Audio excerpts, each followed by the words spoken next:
Welcome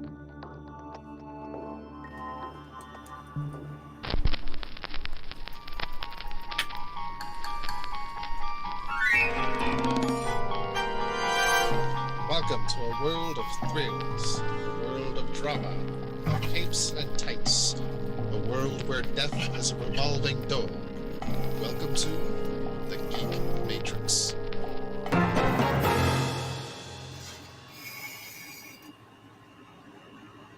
Where the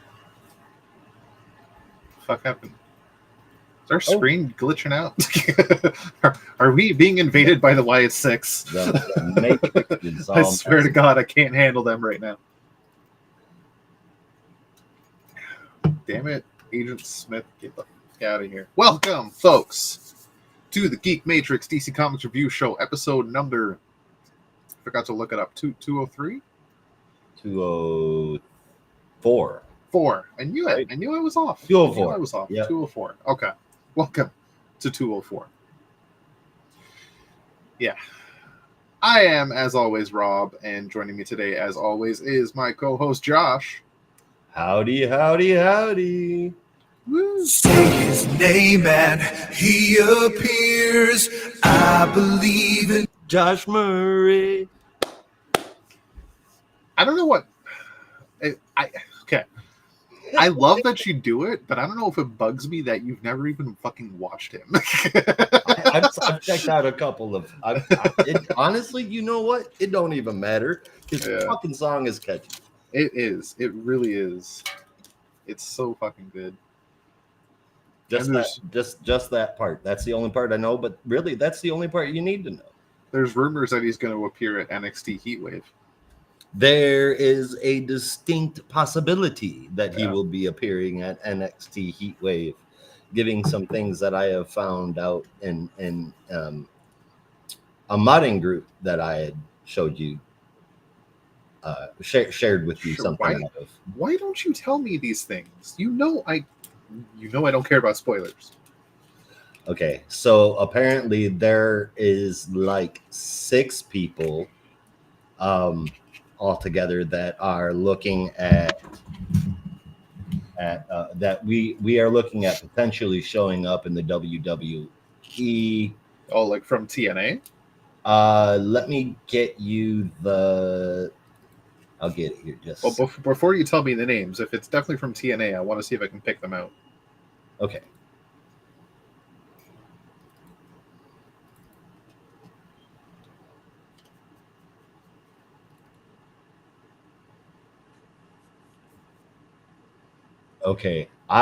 Okay, wait.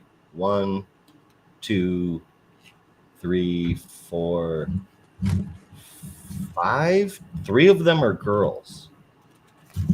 Interesting. Okay. So it's 5 names total. 5 names total, and they are Wait. Don't tell me the names. all Let me guess. rumored to either have been on NXT or have come to NXT. Or, I mean, will be appearing on NXT. Okay. So Jordan Grace. Not on the list, but I assume so. Okay, so I guess that's because she's already been there. Probably. Okay. Huh. Masha Slamovich? No, but you do have the nationality, right? Oh, see, there's the problem. When it comes to the women's roster, I'm forgetting a lot of names. Yeah. So, do you know who Tatum Paxley is? Yes. Tatum Paxley is one of them that is coming, or part of this rumor that I heard today, or last night. Wait. Tatum Paxley, no, it was today. Tatum Paxley and Joe Hendry are the guys, and then the female. Wait, hang on. I'm Hang on. sorry. Pause I for a just said, sec. Josh, pause for a sec. yeah. Tatum Paxley is on NXT. Oh, okay. Then that must be part of the ones that are rumored to be leaving NXT. Then, also, Okay, because Okay, she appeared on TNA like last week. okay, Tatum Paxley, Wendy Chu, Kiana James is already gone. and JC Jane is already gone. But the ones that are rumored to show up, we've got Jasmine Nix, Carmen Petrovic, Lexus King, and Tatum Paxley, and Joe Hendry. Okay, but Lexus King and okay, what is this list exactly? People that are either supposed to be showing up in NXT roster shakeups, basically. Oh, okay. Joe Hendry is supposed to be coming to NXT, and there's like 3 names in that list that I don't recognize, but the other 2 may be leaving NXT, and there's no word on whether or not it's a call-up. Your mic slowly disappeared out of existence. It was like you were just walking away as you were speaking, and it was getting quieter and more muffled. Is it better now? Yeah, it works now. That was the weirdest thing.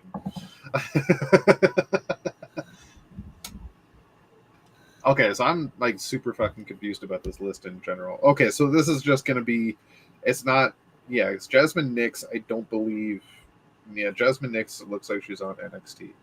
All right, then it's people that are leaving NXT, and Joe Hendry apparently is rumored to either be showing up or I don't know. I don't know where his contract stands, but I know he's an Impact wrestler or TNA wrestler. Yeah, I just don't know like how long he has there.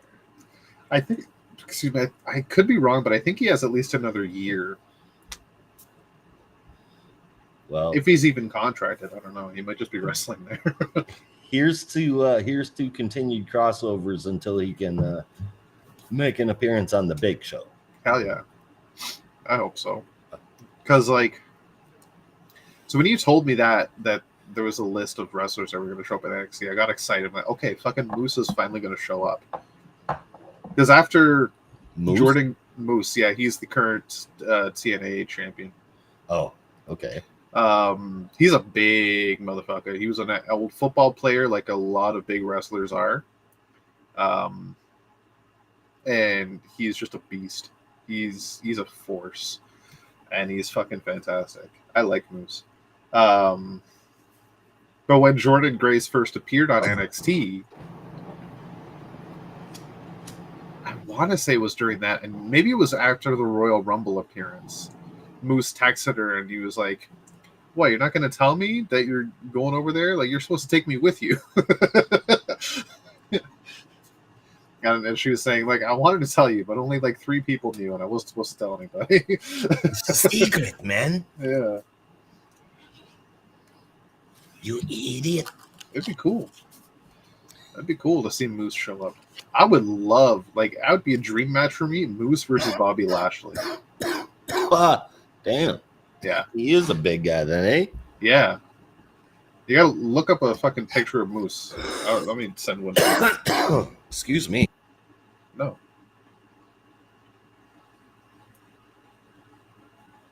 Moose wrestler.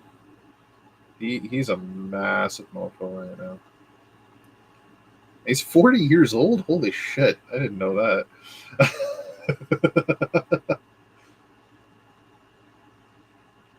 Oh, yeah. Wow. He joined the NFL in 2006, it looks like. Played for 3 teams. When they're football players, unless they get kicked out really quick, they usually come to wrestling when they do later on in life. Yeah. Mid-30s or older. Yeah, there's a picture of him. I sent it in our private chat.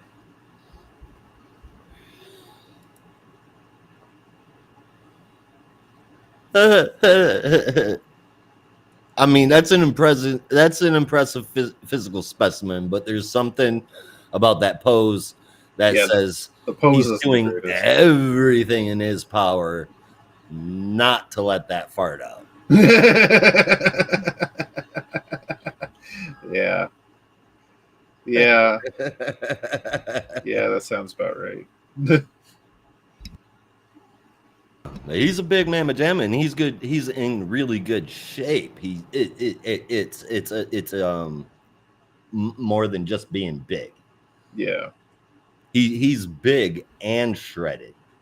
Mm-hmm. Where Bobby Lashley is mostly just muscle bulk. So that would be a hell of a fight to see if Lashley could take the ass whooping this guy's ready to hand out. Exactly. I think it would be a heck of a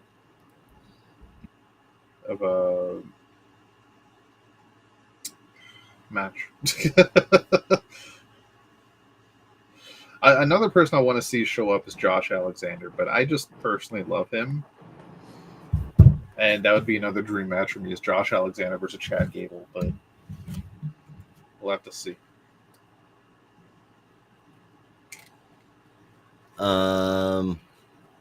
He's a longtime Canadian professional wrestler, amateur wrestling background. Also wears what the fuck are they called? Singlet.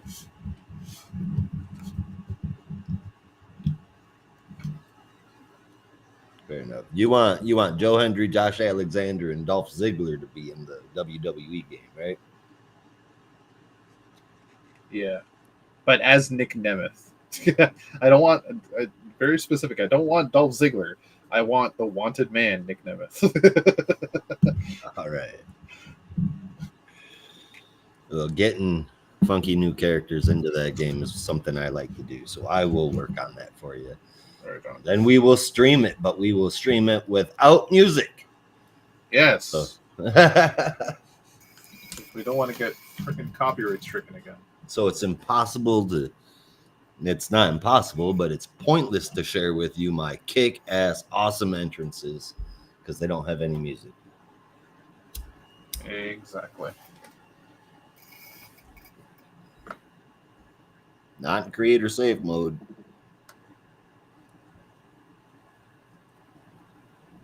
Not in creator safe mode. Nope. All right. Well, it is episode 204, and I don't know about you, but the only news that I've got is next week there's more books. I have something that Brandon threw across our desk earlier today. I don't know if you saw it. I have not really been in Discord too much other than to argue with you about whiskey. Which, for the record, I wasn't disputing that when you saying I am whiskey is a reference to you having a mixture of all these different nationalities. But even just like if you have no fucking context and you just hear someone shout out, I am whiskey, you're like, oh God, that guy drank a lot of whiskey. Yeah, you know what? You know what, Rob? I think you might be right. Yeah, that's why I was saying it sounds like a true alcoholic. Yeah. What's in your bloodstream? Whiskey. And so I've decided that if I ever do get together with Isaiah, who will know undoubtedly as a brown person, and just for the shits and giggles of it, yell out, "What do you mean, you people?" I have decided that I will instantly reply, "See, that's what I mean."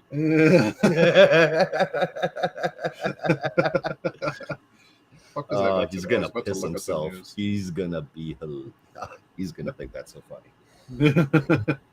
Just one last thing on the topic of whiskey.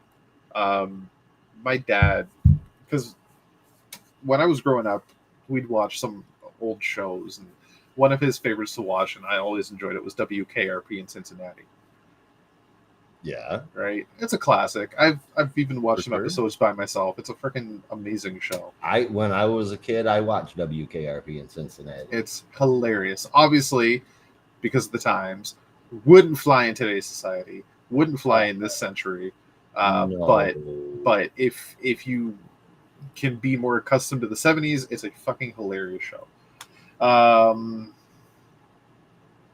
But there's one bit in particular that he always brought up, apart from, obviously, as God is my witness, I thought turkeys could fly. as one of his all-time favorite moments. He quoted that incessantly. But he also always loved to quote, and I can't remember which character it is. I want to say it was Herb.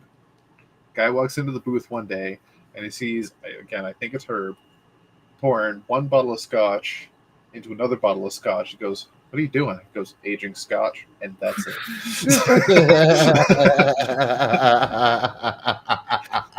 Oh my god, that was fucking hilarious. It's timeless humor like that is what made the show so fucking good. Like, yeah, there was that very much in the decade kind of humor, but there was always also just like timeless jokes like that. It's just Yeah, and I mean so fucking good. the same can be said about a lot of shows that I enjoyed that lots of people enjoyed. I mean, from All in the Family to shit. Oh wow, I just had 4 like right off the top of my fucking head. Just Shoot Me. That show was hilarious, but it would not fly. Friends, David Spade. I mean, a lot of other people that really made that show sail. It definitely wasn't. He was just a character as far as I was concerned. I didn't think he was the star. I mean, he was the main character, but Jack, and who was the old man, and then the bald guy, and I can't remember what the hell his name, but he was like that. The photographer, those were the funniest fucking people. They made the show. Yeah, let's face it. But David Spade is never the main character. Even if he's like the top billing, he's not the main character. No, he's never the big star. No. And I watched his late night show, Lights Out with David Spade. Yeah, and I mean, it was a funny show. It was kind of a spin off of At Midnight. Okay. Just had comedians come on and make fun of shit on YouTube. Right. Roast each other just a little bit. But it was like he would sit there and do a short monologue every episode, but I don't know if he was trying to or not, but he sure as hell seemed like he really didn't want to be there. Oh yeah. Yep. I mean, I did reach out and say, hey, I missed your show now that it's off the air. Think it went down because of COVID.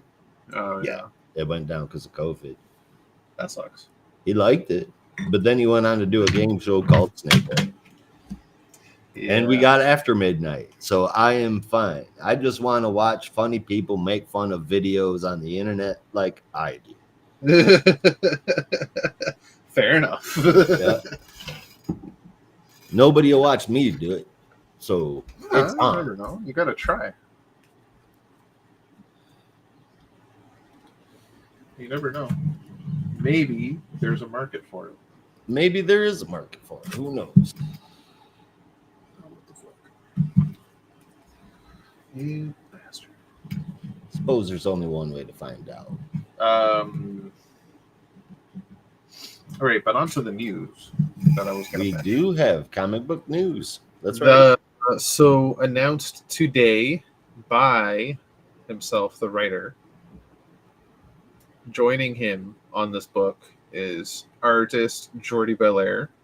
Or no, colorist Jordi Belair. And artist Tom Riley. Joshua Williamson has announced the ongoing G.I. Joe book. Brandon fucking called it. Yes, he did. He did. He posted it on, well, at least what the one that Brandon showed me. He shared it on Instagram with an image of the wraparound cover for issue number 1 by Tom Riley and Jordi Belair, and quite honestly, it looks freaking amazing. As Joshua Williamson called it, the kick-ass wraparound cover, and I agree, it is very much a kick-ass cover. You have the Joes on one side with Cobra and Mars and various other villains on the right, on the left side, which would be at the back cover. And it just looks amazing. And for eagle-eyed people, you can see that all the characters are standing amongst the bodies of various Transformers. Some notable ones that we can see: Optimus Prime and Soundwave, which sparked my imagination going haywire and thinking, okay, this is definitely leading towards some kind of crossover about a war between the Joes and the Transformers, which would be dope as hell. It would be pretty fucking cool. Yeah. The Joes would not last very long. No. It would be pretty fucking fast. I even put out a whole freaking pitch to Brandon when he showed me that. I won't say it here because if you are reading it, if you're reading, catching up to the various G.I. Joe miniseries, there are some mild spoilers involved, so I will not do that right now. I know, Josh, are you still trying to get through them, or are you not? Or have you done it? Oh no, I'm not anywhere near on it. Whereas my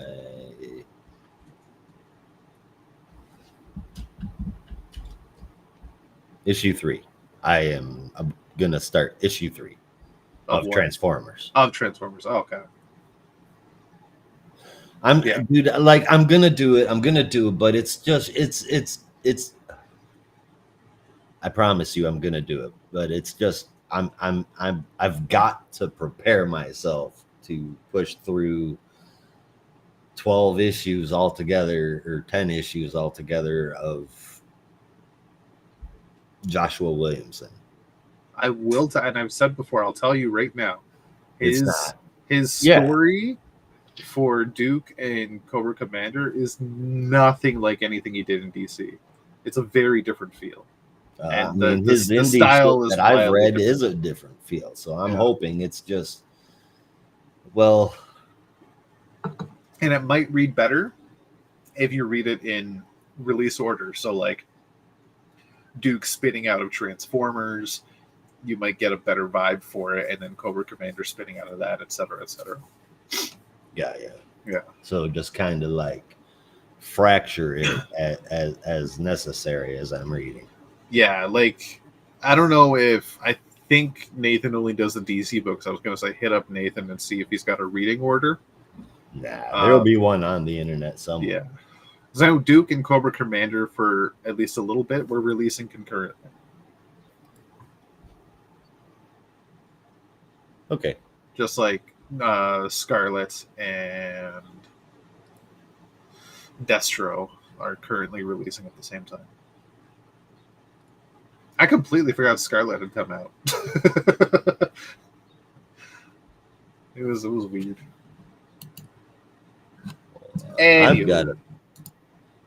I've got to mute some stuff here because Discord is going crazy right now.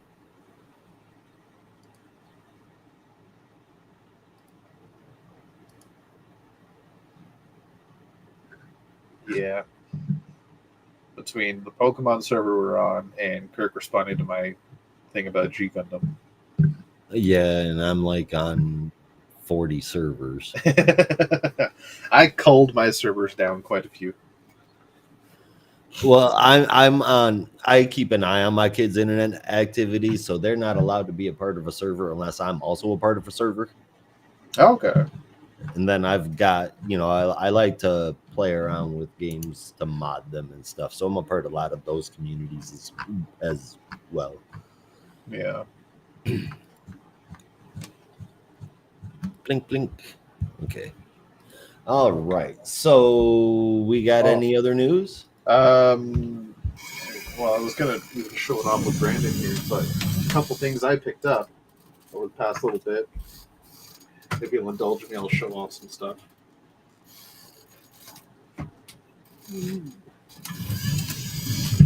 So, oh, just a sec, I got a Pidgeotto. Oh, man, I am going to mail you some WD-40. I got to get some. Chair sounds like it's like asking for air. Yeah. Help me. Moisturize me. It's a lubrication. You haven't seen Doctor Who, have you? Doctor Who? Doctor Who. Oh, okay. Some. And actually the older stuff. Right. I've always wanted to watch What's His Face. Wow. Not what's Tennant. David Tennant. Tennant, yeah, he's good stuff. I will honestly recommend watching the new stuff, all the stuff that's on Netflix, because it spins off of a lot of David Tennant and then leads into the new guy, Ncuti Gatwa, and he's fucking fantastic. Sweet. It's good to know. Yeah. Okay. I got first volume of Poison Ivy of the current series. Love it. We rave about this book all the time. I definitely recommend picking this straight up. I don't know when exactly it came out, but I found it in my bookstore. I picked it up. Also got a story I never read. Mighty Morphin Power Rangers Shattered Grid. Story of Draken. Taking over the multiverse and the Morphin. Oh yeah. Fucking, it's a thick ass book. It's an awesome story. And finally, first volume of Danny Warren Johnson's Transformers. Ooh, you Hell said yeah. you were gonna get that. I was I so knew it was happy. gonna happen. And coincidentally, on a local marketplace app called Carrot, I found someone in the city selling the complete series of OG G1 Transformers for $30 fucking dollars. So I now have the entire series of Transformers in my hand. The complete original series. Something like 32 DVDs or something like that. 98 episodes and 4 seasons. I'm so excited to get into this because I never watched all of the original series. Seriously? Yeah. I never actually finished it. Holy shit, dude! Like I've seen it all more than once, actually. And Yeah. Keep in mind, my first Transformers was Beast Wars. yeah. That was my intro. I knew about Transformers because my older cousins had a lot of original Transformers toys. Uh-huh. So when I go over to my aunt and uncles and they were there and they'd show me we playing with their Transformers, like, oh, this is fucking cool. And then Beast Wars came out. I didn't even fathom for a second that it was connected until I realized later that it is. And it was just awesome. So, yeah. I mean, I wasn't really playing much when I was a kid. I was born in 1990. The series ended in 86, 87? Yes. The original. Yes. So- Ish or 80.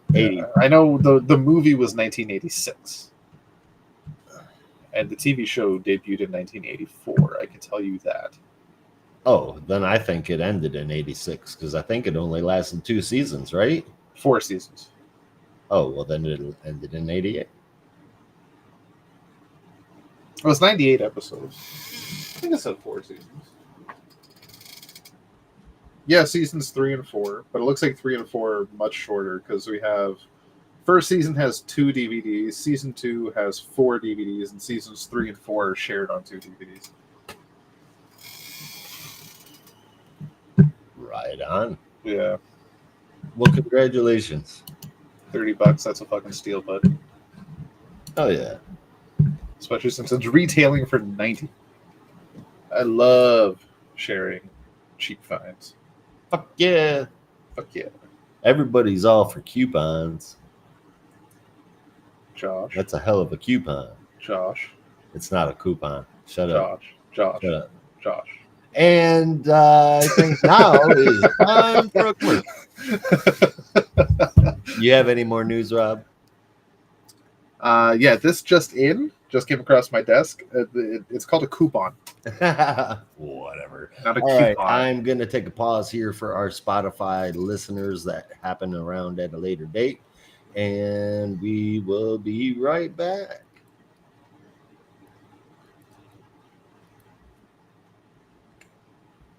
Okay, we're back.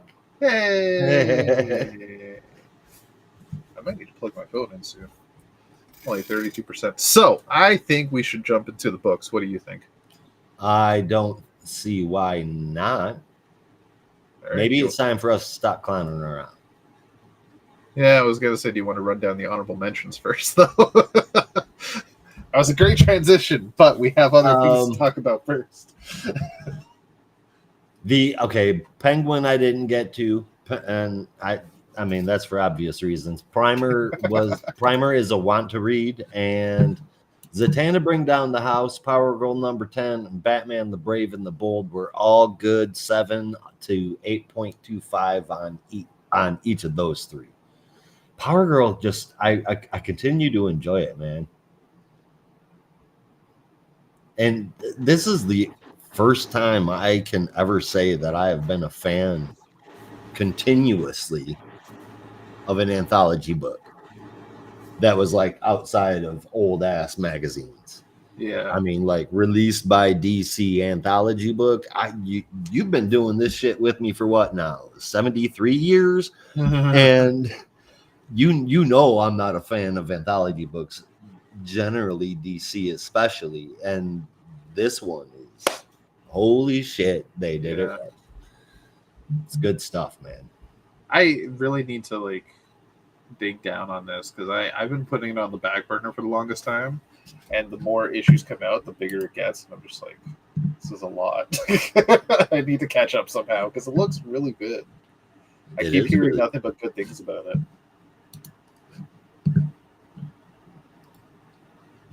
All right. Well, like you said, let's stop clowning around.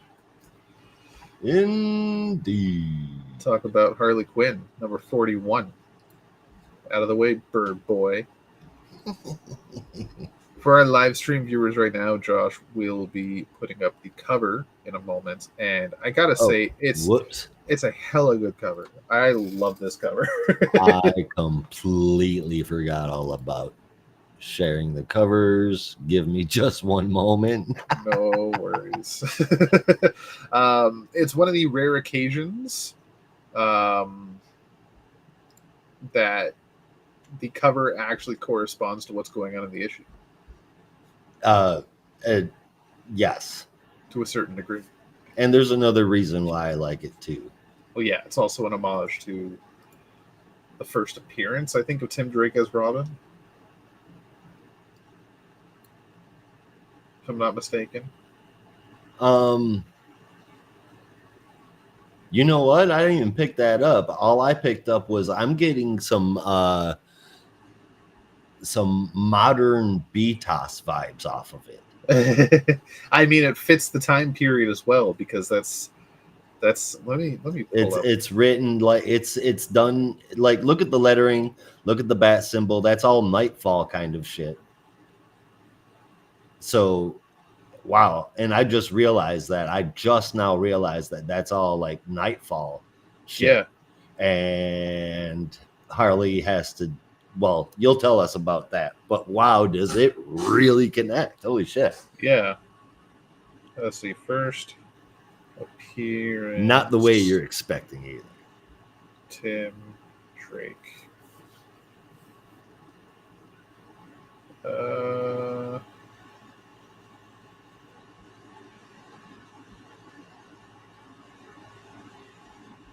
I mean, okay, so it does look a lot like that.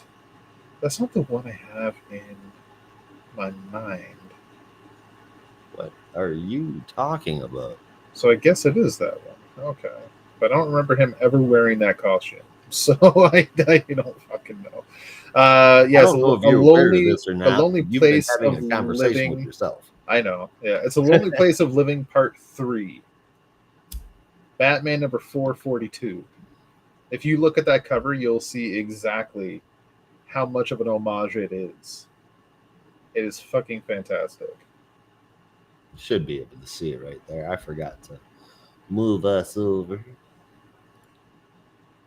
And it was December 1989, so it was even before Nightfall. Well, that's not the right way. Hard. What the literal shit? Where'd it go? Ah.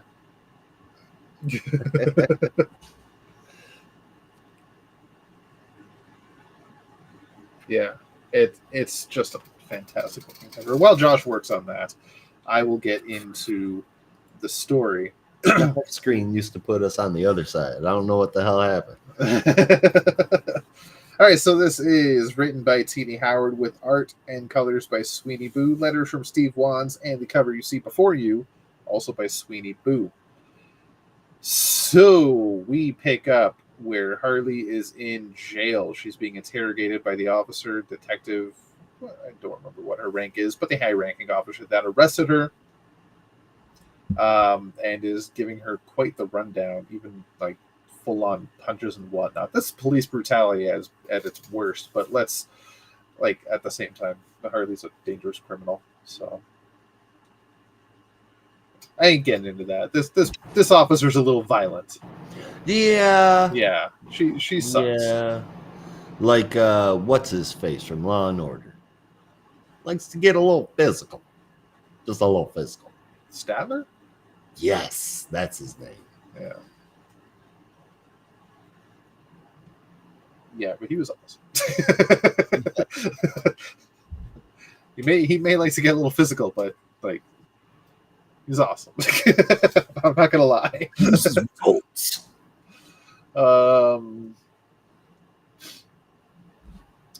I just have the name Waldorf screaming in my head because I can't hear Statler without thinking Waldorf, and it's just like it's just going in my head until I say it. I needed to say it.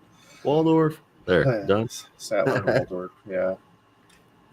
All right, so she's in jail. The cop is interrogating her and goes on to a story about why she really hates Harley and that her daughter grew up watching Harley and the rest of the Gotham City Sirens committing crimes and looking all happy and joyful and was really inspired and like in love with Harley and ended up stealing a whole bunch of stuff, got arrested, and then got sent to juvie. Well, not even just juvie. She was 16 and committed a felony in Gotham, so she was tried like an adult, sent straight to prison. So this cop has a major hate on for Harley, but despite that, offers a deal. She will let Harley go as long as Harley promises to wear a wire, continue to be bugged, and spy on the Bat family and get them to trip up and reveal their identities so the police can go after them. At that point, and only that point, will Harley be free to go. Harley reluctantly agrees because she doesn't really have much of a choice in the matter, and she heads back home after, keep in mind, teaching a class after having no sleep throughout the entire night because she was arrested overnight. So Right. she goes and teaches a class, then heads home, talks to Ivy, slyly lets her know through some very much Looney Tunes type signs that she's bugged and just play along and don't give away anything incriminating. So Ivy understands, and that will most likely be a plot point for the future.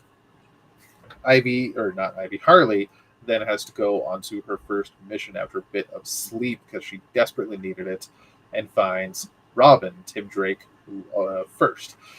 They have a little bit of a scuffle, and Harley does the same thing with Robin with the very large comical signs with a lot of writing that just changes constantly, that she is bugged and is being forced to work with the cops. The pair It's then, like a whiteboard, and she's super quick at writing. yeah. she clearly gets her supplies from the Acme Corporation. I mean, where else does she hide that hammer? It's just behind her back.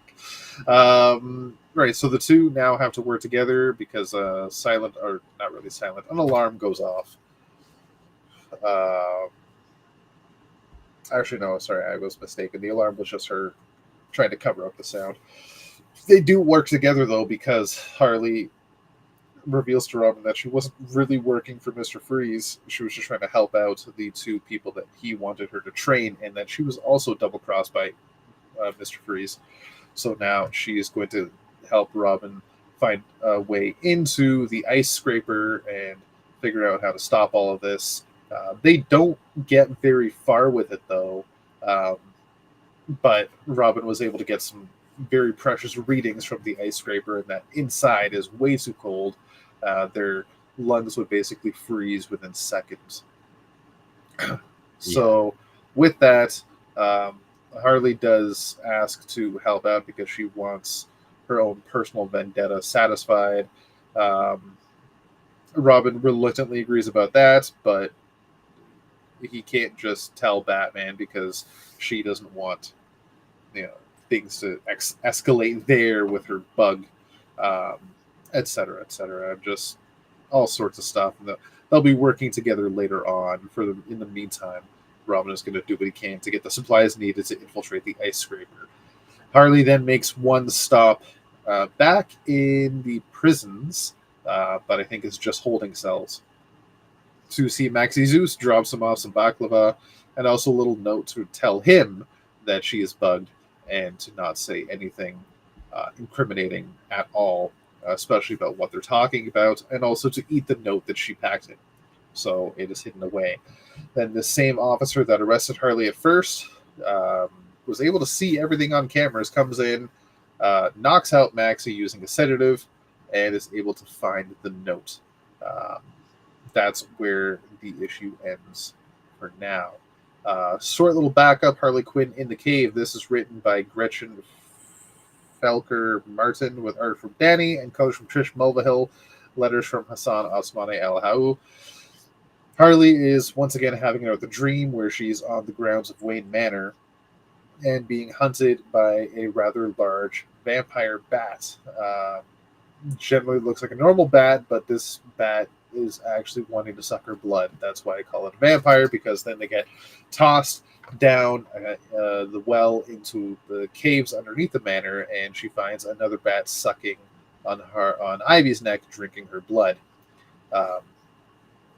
Harley is able to dispatch of all of the bats using obviously a hammer she found and a stalactite that she breaks off and stakes the bat.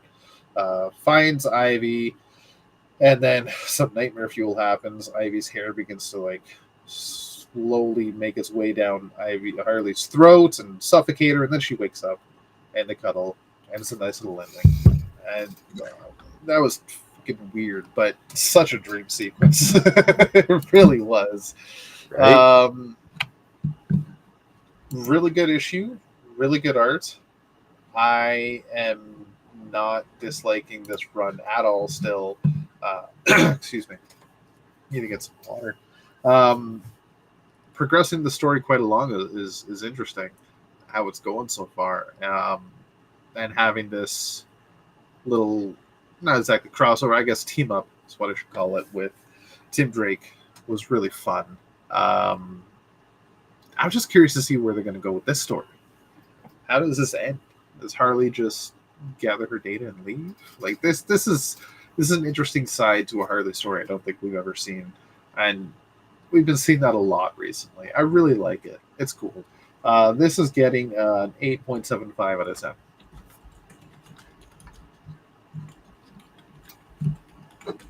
Hey, it's well, Josh. Man, Harley just can't catch a break as somebody who's trying to be a teacher and a counselor to criminals. Trying to keep it on the up and up, and the man is trying to bring her down, man. No, seriously though, I think it's an interesting next layer to Harley's adventures. How many more issues do we have before Howard leaves the book? I don't remember. I don't think it was specifically said. Okay. But it might not be till the fall. Okay, that's good.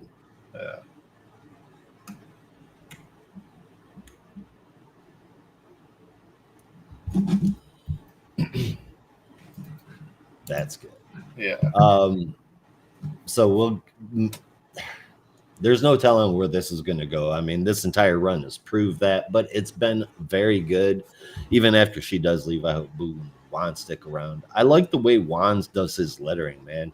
You know, most people will write super small letters for a whisper. Instead, he does like the lighter font to show it. That makes it way easier for me to read. The art's always awesome from Boo, and I mean, I guess really all I can say is the story's solid and the rest is just great. I'm gonna give it an 8 out of 10 for me. The backup, by the way, is just another weird dream from Harley. It's not the best one we've read, but that's all these backups are. So, I mean, they're more like a little bonus story rather than the backup, if that makes sense. But the whole thing, 8 out of 10. Fair enough. Right on. That's what I do now. Okay, so the hell's next? I mean, that was it's a bit of a mystery. What the hell's going to happen Harley next? Right? Wouldn't you say, Josh? I would. It may even take a detective to solve. Give me 1 second here. Okay.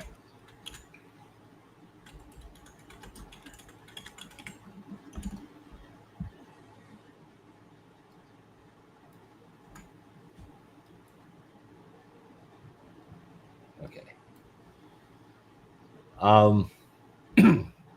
Sorry about that. Written by Ron V, art Stefano Raffaele, colors Lee Lowridge, letters Ariana Marr, and an Evan Cagle cover. I always mess his last name up every single stinking time. Kaggle. Anyway, Batman has shown up to talk to Two-Face, well, to Harvey, and he gets Harvey back using the asthma antidote that he developed because he needs Harvey and maybe also Two-Face for his plan to save Gotham.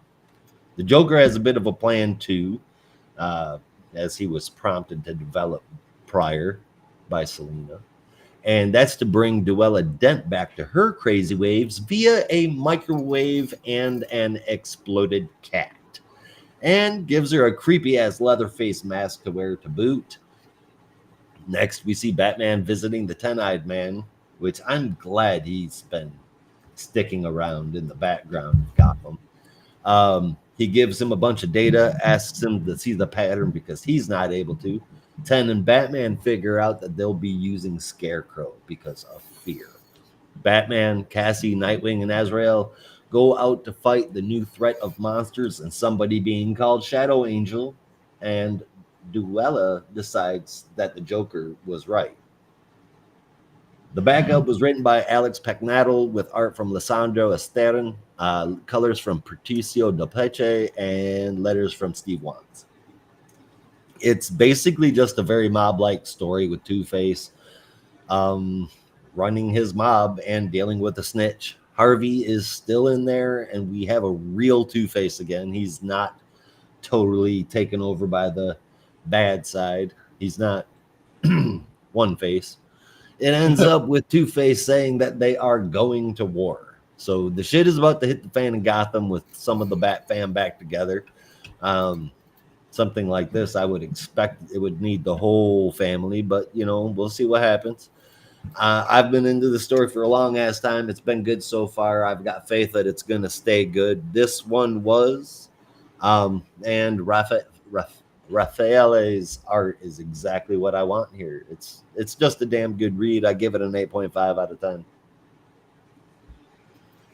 Hell yeah, I do as well. It's been quite the story, quite the tale. It's just gone on really long for me, and I know we're getting close to the end. I think there's only 3 issues left in this story and Romby's run.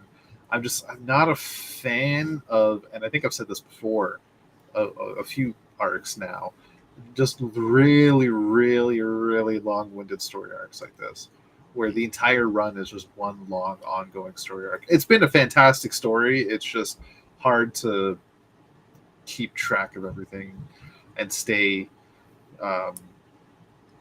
into it for so long. It's hard. It really is hard. Yeah, but that's just me. Still 8.5 out of 10 because it is, as I've said, an amazing fucking story. I happen to agree with you. Yeah. One thing's for sure, though, it looks like the next issue is going to be full of action. It does. And well, it is. There's a lot of action to be had in that very next issue. Of Detective Comics.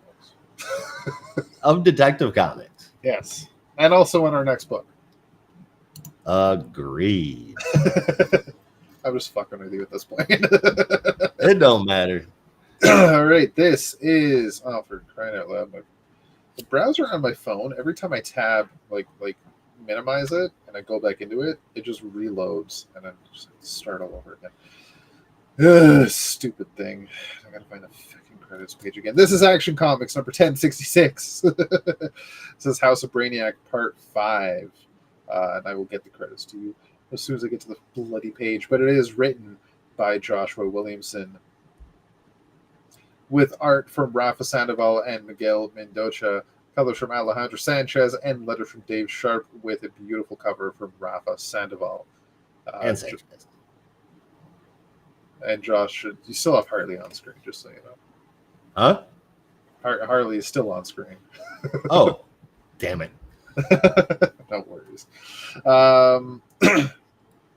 Okay, so this is House of Brainiac Part 5, picking up where we left off. Last issue, Brainiac has decimated the remainder of the Zarnian race. Superman was left to bear witness to that and is not fucking happy, obviously. But Brainiac is now monologuing about all this and what he needs to power his Brainiac Queen, his greatest creation. But then in pops Lobo, who frees Superman, and together they take the fight straight to the Brainiac Queen and Brainiac. But Brainiac is able to, make a bit of a hastily retreat, if you will, leaving Lobo and Superman to just fight Brainiac Queen themselves. Meanwhile, Brainiac heads over to, I wish I could remember her name, Lexa's daughter.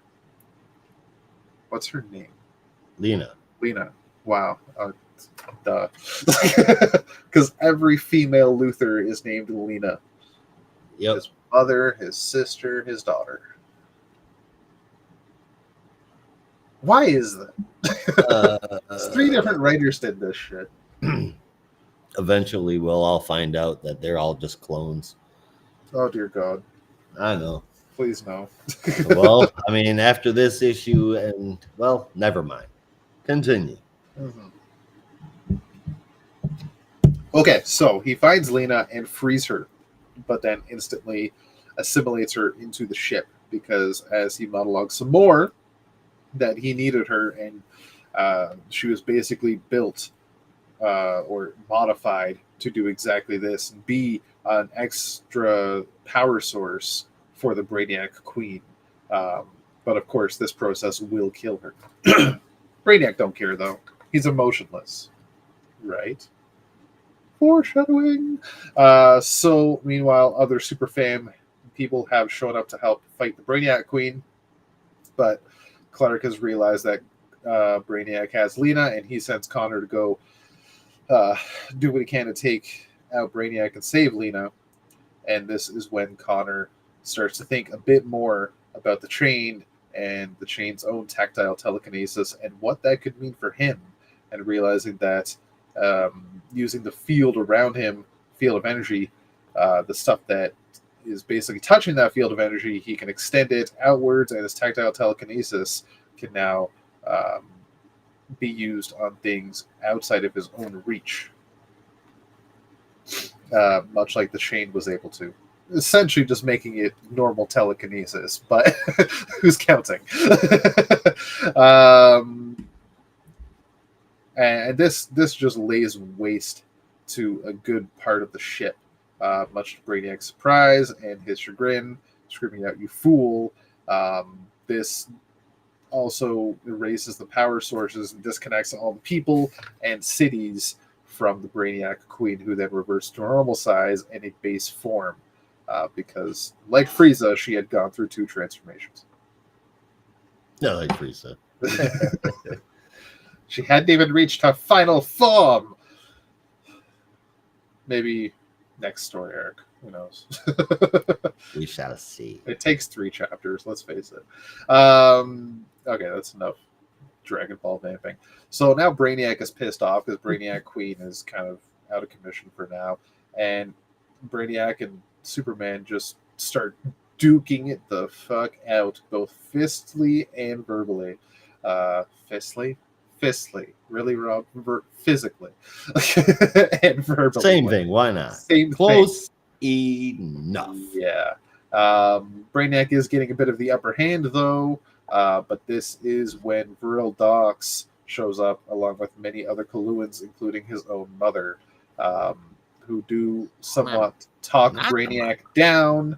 But then more Super Fam people show up to Clark, and together they go and head off while Vril and Lae'zel talk to Brainiac and try to talk him down and calm him down and stop all this nonsense. The Super Family go off and save as many of the bottle cities as they can because the ship is falling apart. However, there's too many and not enough for everyone, not enough people to carry them all. But then Luthor shows up along with Kara. Clark obviously is pissed off at Lex for lying to him about Brainiac, but as he admits, he was afraid of what Brainiac could do to Lena, so he didn't want to even mention Brainiac and get him involved. The mere mention of his name on Earth might be enough to summon him there. I'd say it's an understandable fear. He's doing it all for his daughter. But that's besides the point. After spending some time during this adventure working with Brainiac, he was able to build a back door into the whole power system, the whole computer system of the ship, while he was helping program a whole bunch of stuff for the Brainiac Queen's arrival.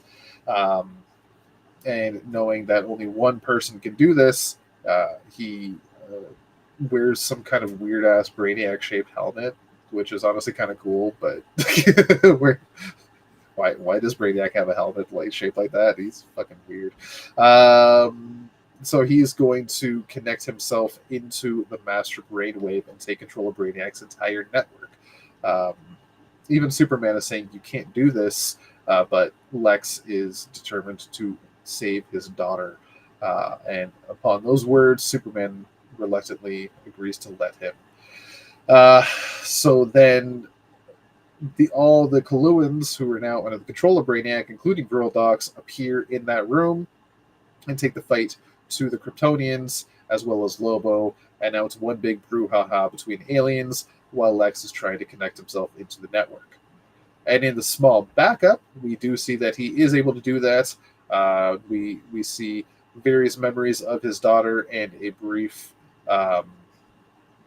retelling of all the story that happened with Lena in the past with Brainiac and why she ended up with Brainiac and how she became. He does find her, and we see the heart that Lex truly has, as he did everything he could to save his daughter and help her, and even sent her away to hide her from Brainiac. But now it's too late. Brainiac has her. They get found by a Brainiac construct. They do what they can to fight, but are being ripped away in the virtual world. And this one, we see them together on the table as Lex reaches out for her hand. And it's just honestly a nice little thing. That was brought to us by Joshua Williamson, writing from Laura Braga, colors from Prasad. Fucking font is weird. Dressy. Yeah, Pressy. And letters from Dave Sharp, because I can't tell if that's a D or an O. I think it's Prasad Rao. But basically Pressy, as it says in parentheses there. Dressy. Yeah, so that was Action Comics. That is to be continued in Superman number 15, which coincidentally is our next book. Now, I pose a question to you, Josh. Do we want to review them individually, or do we want to review them as a whole story? Because they do make one big fucking story. You know what? I'm open to either. What would you prefer? I'm honestly thinking about it right now. I think it might make more sense just to jump into Superman. And then, because it's not like it's two separate stories, it's like we're reviewing part 5 and then we're reviewing part 6 right after. It's kind of awkward, right? Fucking awkward, bud. Yeah, so I say let's jump right into that if you do decide that's a good idea as well. You know what? I don't see why not. Let's whip up that cover for Superman real quick. I will say for the backup, though, for this issue, since we won't be talking about that later, it was really touching. I liked it. It was really nice. The art was cool. And I love a nice side of Lex. I love seeing Lex with a heart. I'm tired of mad scientist Lex. It was nice. He's just been evil businessman Lex for a long time. Mm-hmm. Evil scientist Lex hasn't been around in a long time, I would say. Yeah. He's just a very rich, corrupt businessman. Yeah. Well. So let's fly on over to Superman number 15, written also by Joshua Williamson. Art inside and out by Rafa Sandoval, with colors by Sorry. Art inside and out by Rafa Sandoval, with Alejandro Sanchez's colors. Christ, I can't even talk when it's written down. The creative team is the same. I don't think. And lettering by Ariana Mar. Okay, never mind. We're back with Lex and Lena fighting against the digital Brainiacs while they're strapped to the table connected to the Brainiac Queen. We're in the same fight as we were in Action Comics, and Brainiac is mind controlling his family, which seemed pretty obvious that's what he was up to in Action Comics when he was like, yes, we can be back together again. Boo-ha-ha. Clark, Kara, and Lobo are fighting everything until the rest of the fam shows up. They abandon trying to save any of the cities that Superman told them to because there were just too many, so they came back to help. Jesus. Meanwhile, in Digital Land, somehow the AI in the ship is only able to make so many digital Brainiacs inside of an AI construct that it is in charge of. Lex and Lena defeat them all, and Lex is basically just going to delete Brainiac's brain hard drive. It's starting to work. Brainiac loses his control over everything, and we're told that now the ship is going to implode. That's after last issue when it was falling apart. And here in the panel where we're told that it's going to implode, we see it already exploding. Lobo uses a shrink ray to shrink the shrunken cities and leave, and everybody but Clark, who says he's gonna, everybody but Clark leaves, who says he's gonna go have a talk with Brainiac. He comes back just in time to see Brainiac's family telling him to take a flying leap off a cliff. Brainiac's intelligence is draining, and it gets all the way down to 1%. He convinced Clark to save Kolu. He turns the Brainiac Queen back on. The team doesn't see any escape being made from the ship as it explodes again. But there was one holding the Queen. Lobo and the Coluans work together to make a planet out of the cities.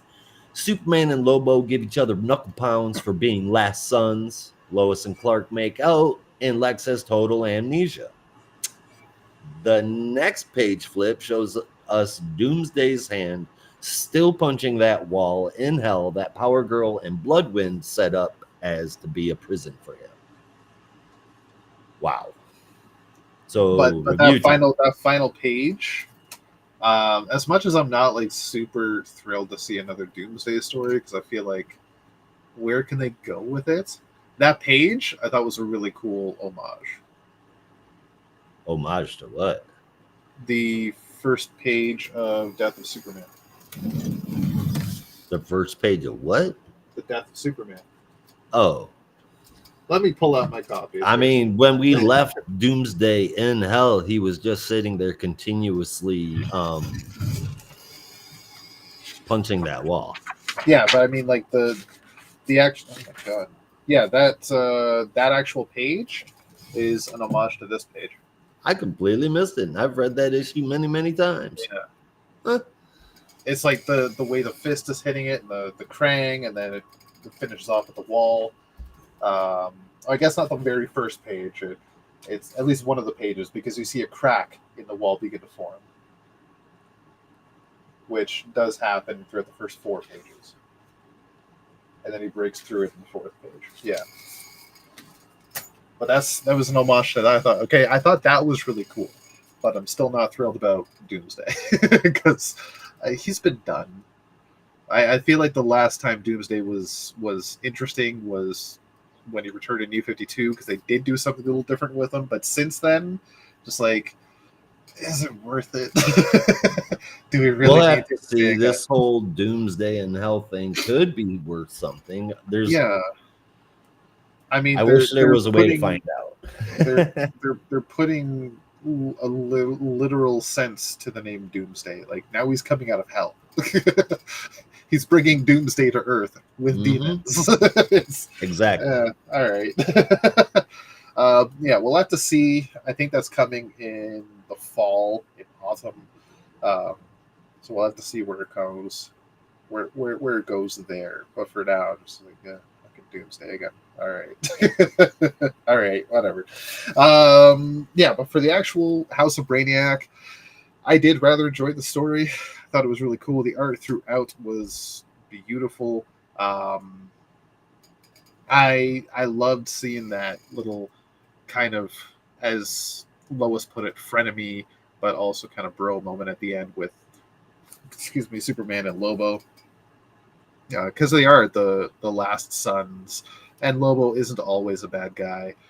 He's just a dick. So, um, yeah, that was really cool to see. I really liked that little moments. But even Clark's like, next time I see you, let's face it, it's going to be a fight. It always is. At least until Lobo has a beard and calms down a wee bit.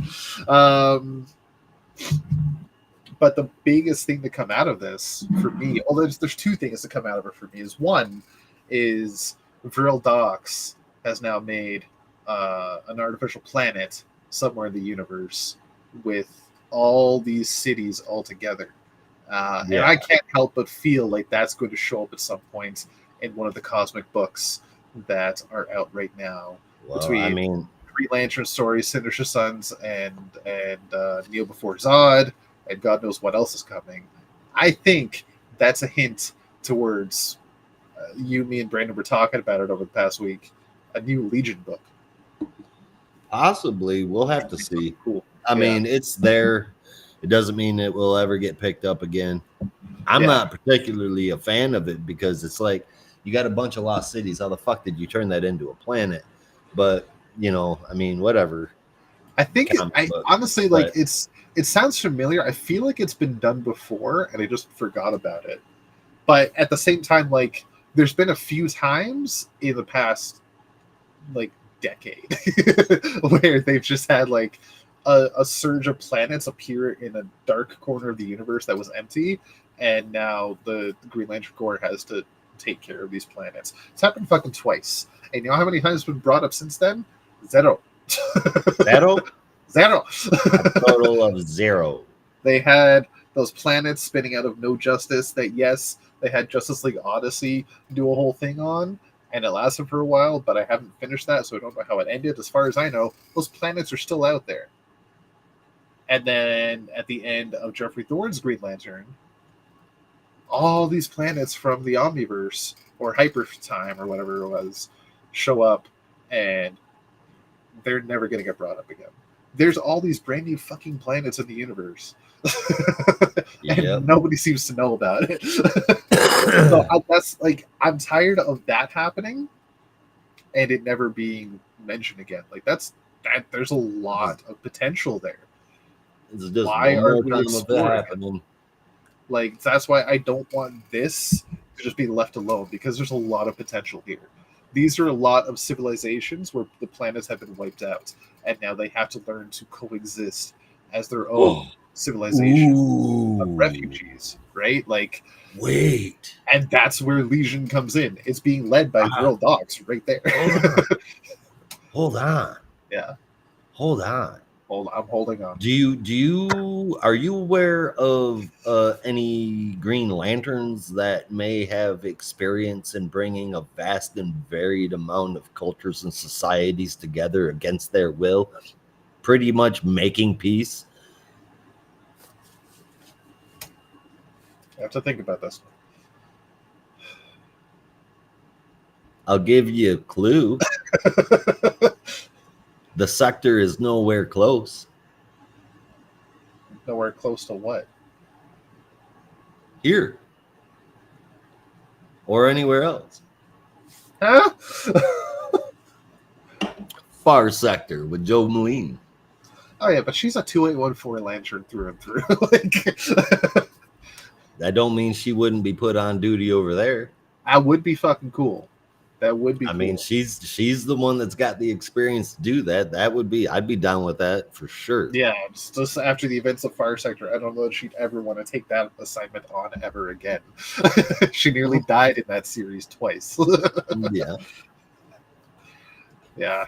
And that was only She's like just as 4 species. Gung This ho is and take like, charge wow. as Hal is. Yeah. It would be really cool if she was like the Green Lantern of this techno planet. But I think it would be really cool to like start that off with Vril Dox reinstating Legion. But like you don't even have to call it the Legion as the team. Like this planet can be called Legion. It's Planet Legion because it's a group That's a of really good idea.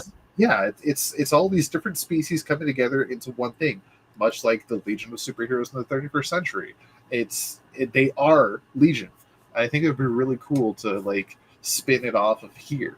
But I really hope it gets picked up because DC's actually doing stuff with their cosmic line, and I'm happy. I want more. But the other thing that really enticed me in this issue was the end, when Luthor reveals he's just a shell. He has no memory. Like I thought, oh my god, that was a twist. Like he was deleting Brainiac's knowledge and being connected to the Master Brainwave. Yeah, I didn't even think about that. He's deleting his own knowledge, and now his knowledge is gone. His knowledge of himself that he's amassed over the years. He's just a person. And that's fucking wild. What that means for Luthor going forward remains to be seen because now we're going to get interrupted by absolute power. But I'm stoked to see what's going to happen to Luthor because, as I've said before, he's one of my favorite characters. As a villain, he's one of my favorite villains. So, that's a fucking twist for me. Like that, if we're talking new directions for Lex Luthor, that's a goddamn new direction. Yeah. As for the rest with House of Brainiac, just through and through, it realistically, at the end of the day, was a carrier to get Brainiac Queen into absolute power, I would say. Because the rest of the story was, honestly, as much as it was a multi-part, big-ass crossover, it's just a simple Brainiac story. It wasn't like a huge amount of stakes. Like he's done this before. You know? Yep. Yeah, so it was interesting. I like how it ended up, but as for like House of Brainiac as a whole, I did enjoy the story. It's kind of just mid. It's not bad. It's not fantastic. It's mid. But this issue, considering how it all ended up and the big twists that I really rather enjoyed, for Superman number 15, I will give 8.75. For Action Comics, I will give an 8. But for House of Brainiac as a whole, I'll give, we'll say 7.5. All right. So, action. Yeah, if you want to take that, sorry, I really got to run to the freaking washroom. Okay. So Action Comics, everybody gets free because Lobo survived the Zarnian attack. Cool. They're all dead, even though they're immortal. She ate them, but they're all whole with no pieces missing. So I guess the Brainiac Queen is some sort of soul vampire or some shit.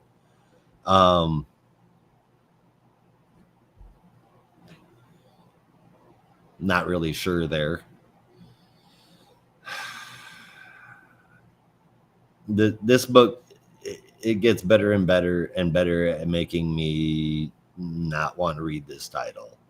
I mean, that's where I'm at with it. It's full of cheesy action, shit that comes out of nowhere. It's like plot lines are being drawn like cards from Super Fight. I gave this one a 4 out of 10 because of the really good art.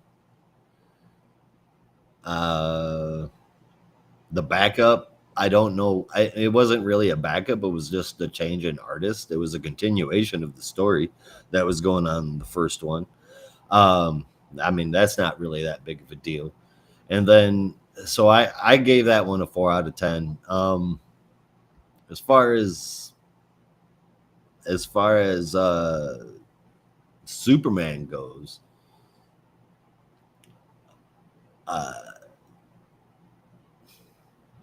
I feel like everything was kind of forecasted that we came into in this book. Like by a lot.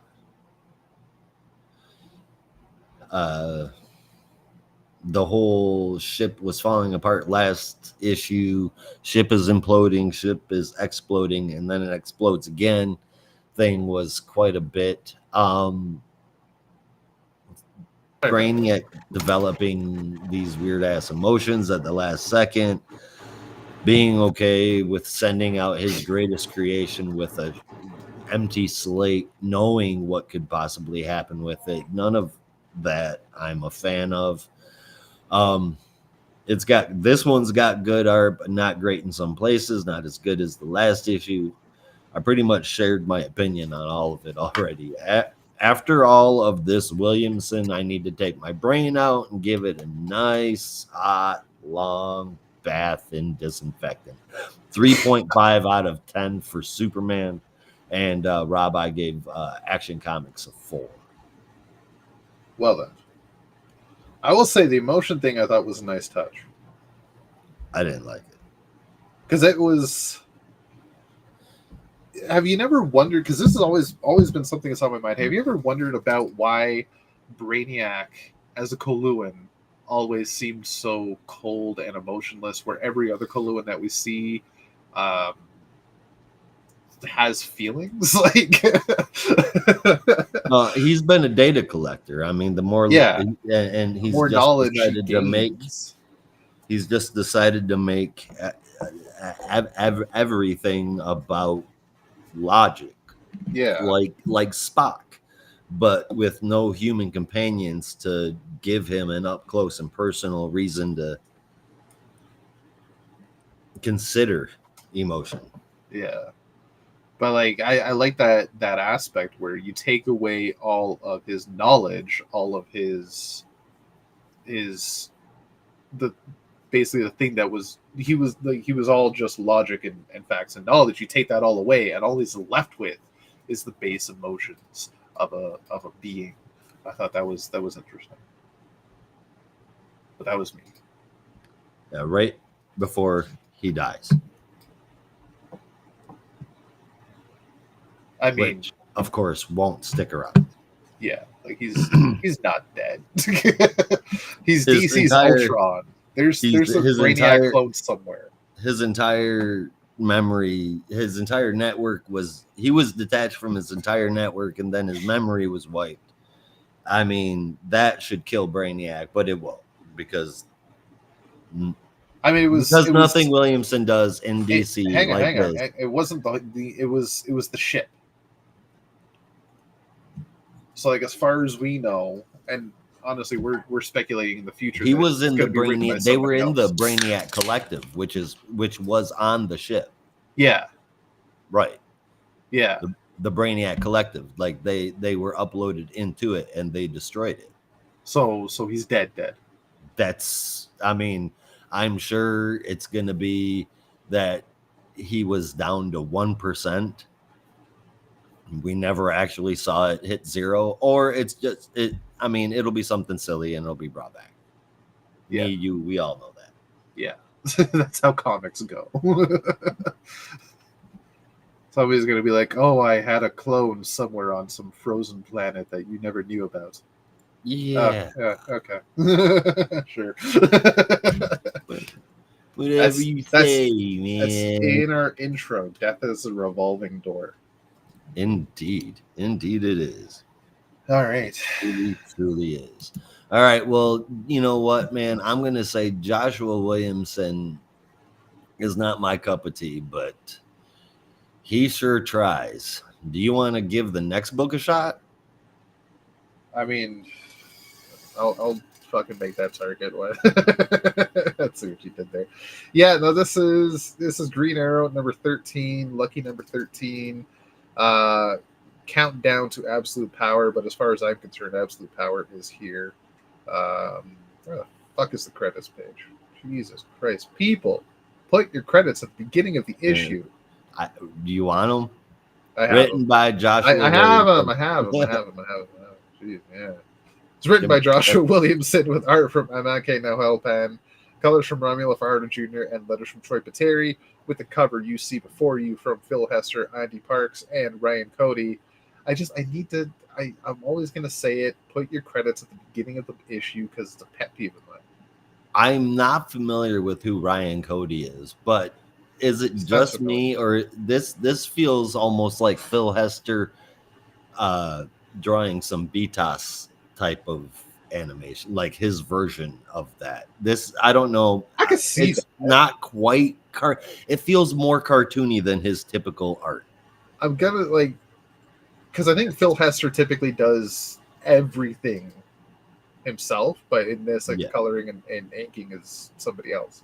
So there's two other people. So maybe it's just because of the coloring and the characterizations in the back. I mean, the what's his face, I mean, we robot, have Oliver. Waller. They both Waller look kind of Betas faceless people. Yeah, like Ollie is very much Phil Hester here, but Waller looks really. I think even the coloring lends a kind of. Well, that's what I mean. The coloring is probably what it is that gives you that vibe, because I do get very Phil Hester vibes here. But like, what's really striking me for what you're saying with Betas is those faceless minions in the background. They look very animated series inspired. Yes, they do. Yeah, very, very much so. Little pieces from the whole cover. Yeah, they definitely don't look like that in this issue, though. They look a little more threatening. So we open up on Arrow Island. Ollie wakes up in the middle of the night and takes one last look at his family, enjoying themselves, grab his bow and arrow, and takes off after giving Dinah a sweet little kiss. Dinah wakes up and goes to look for Ollie, but nobody around has seen him. And I was wondering where the hell he is. 48 hours later, he's at the Hall of Justice to join up with the... I guess it's the Hall of Order. I keep forgetting that. Yeah. To join up with Waller. And his first mission is to investigate a break-in at Belle Reve. This is Belle Reve North, somewhere in the... I'm going to assume Rocky Mountains. It's a snowy mountain range somewhere. Where Roy and Leanne... Huh? I said safe bet. Yeah. Roy and Leanne in costume as Cheshire Cat and nearly called him Speedy Arsenal are breaking in, and they are there to retrieve Cheshire, Jade Nguyen herself, Roy's one-time lover, and Leanne's mother. And now together, the three of them as a family make their escape after taking out some guards. Roy has a rope set up for them to make their escape. Cheshire and Cheshire Cat, I'll say, go down first as Roy watches the door, but then is found by Oliver in full gear as an agent, but with his bow and arrow. And they have a little discussion back and forth about what the fuck it is Oliver's doing here, and says, "Look, we'll get you some help. Let's go talk to people. We can help you." And then Oliver kicks him out of the window, says, "I don't need your help." Peacemaker is watching the whole thing, but then realizes that Roy was saved by Cheshire, and then realizes that Oliver let him escape. But Oliver just plays it off, says, "Look, my emotions got the better of me. Won't let that happen again." But we all know he really was just saving Roy. So then Roy takes this information back to the Arrow family, where they are trying to figure out what the hell it is that Oliver's up to, even though Roy does say that a lot of what he was saying sounded like he truly believed it. But at that point, breaking news comes across our screens, or their screen, their TV, as we see Superman falling out of the sky, which we've seen in a lot of the previews for Absolute Power recently.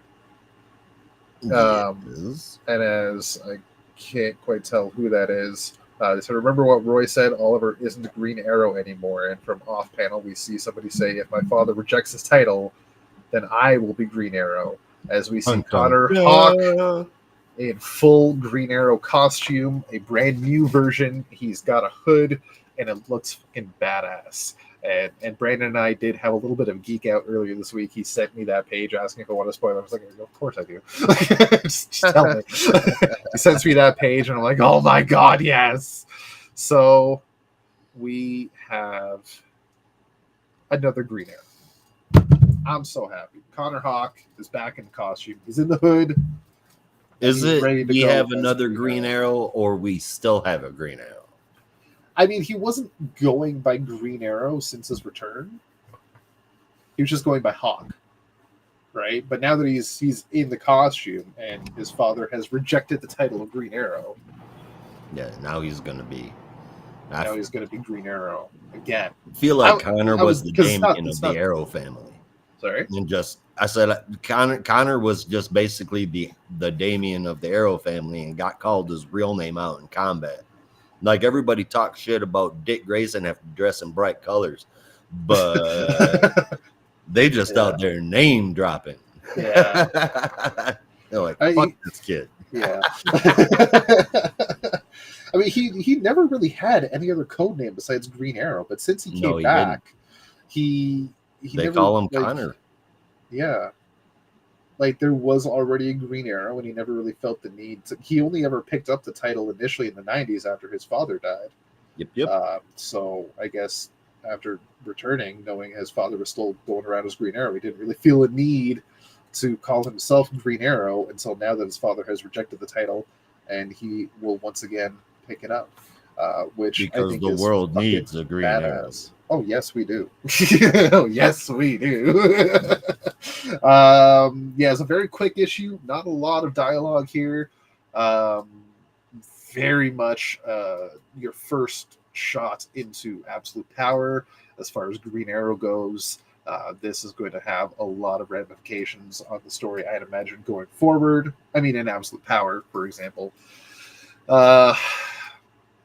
I love the art throughout. I'm really hyped about the last page. I knew going into this that if Brandon was going to be here, that was going to be his favorite moment.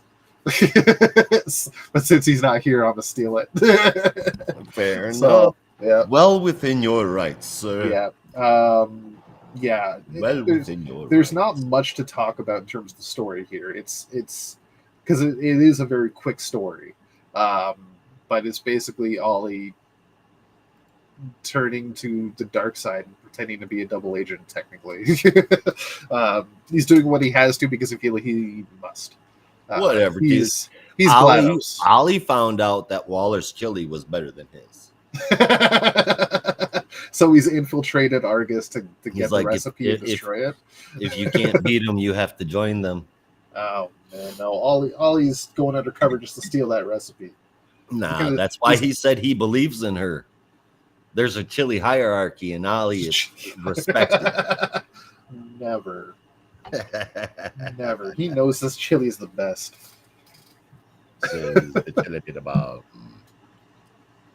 Yeah, so I'm gonna give this, quite honestly, I rather enjoyed it. I'm gonna give it a 9.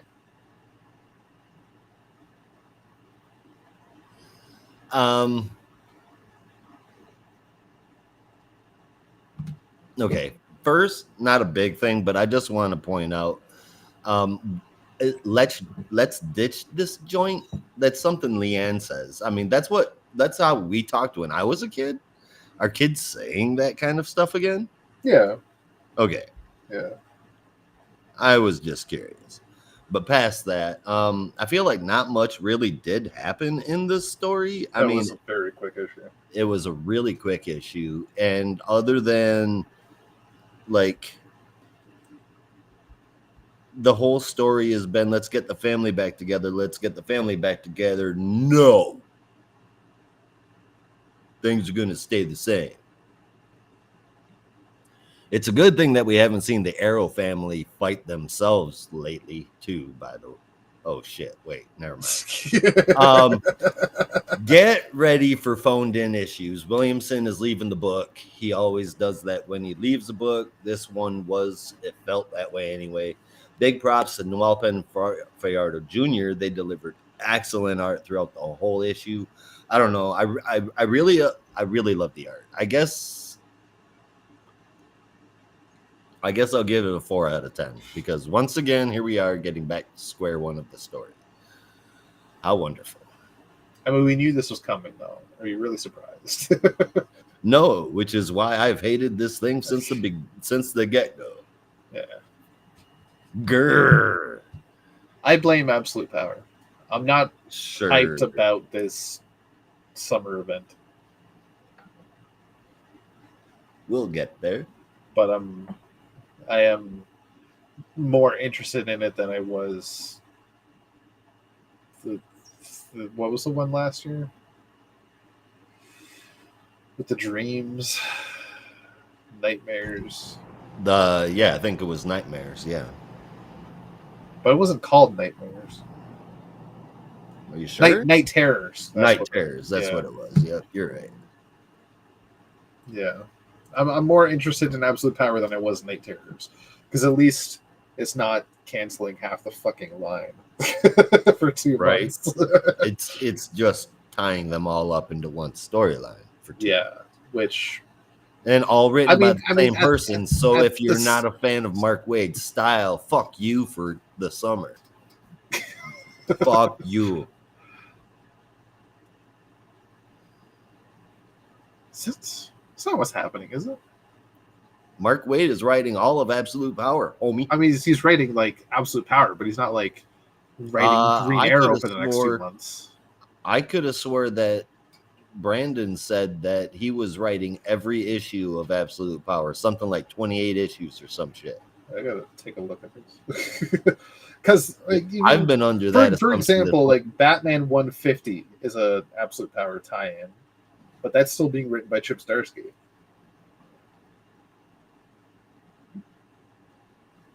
okay, good.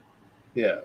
So like the ongoing titles that are Absolute Power tie-ins, those are still being done by the respective creative teams. Like Green Arrow is still going to be written by Williamson for the duration of Absolute Power, for example. Oh, great. That's so much better. But all right, okay. At least they're all not taking a shit. Good deal. Like I think it was like 28 total issues of like specifically just Absolute Power titled.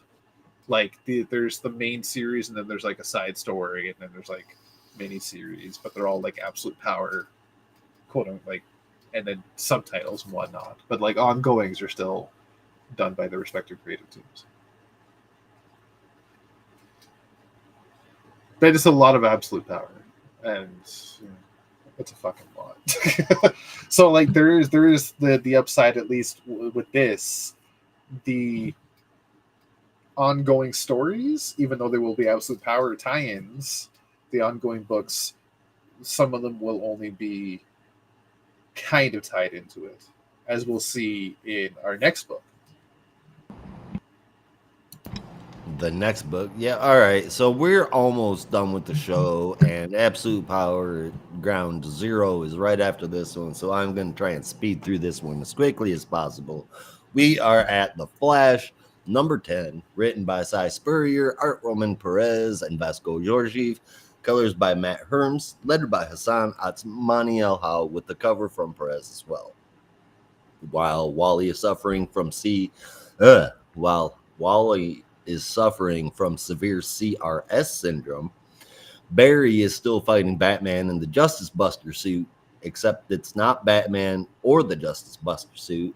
Waller reverse engineered it, and inside is none other than one Oliver Queen, formerly Green Arrow. Over with Pilgrim, Pied Piper, and Jay. Jay calls something Wally told him and realizes reality is messed up, and that's why it looks like the speedsters are causing the damage. The math looks right because reality is wrong. Barry and Ollie continue to fight, and Wally has the upper hand until Ollie severs his tie to the Speed Force via magic Waller Juju. Barry back with the timey-wimeys, and Jay explains what's up with basically God is having a seizure, the Speed Force has gone loopy, reality is falling apart, and someone's trying to blame it all on his dad.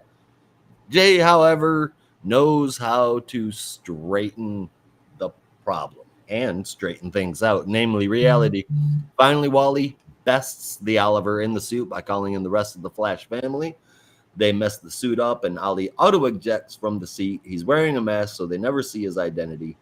Back to Wally, who the Archangels are... Back to Wally, who the Archangels are preparing to use as their avatar, and we find out that their plan is to murder time itself. This is really something else. Things tying into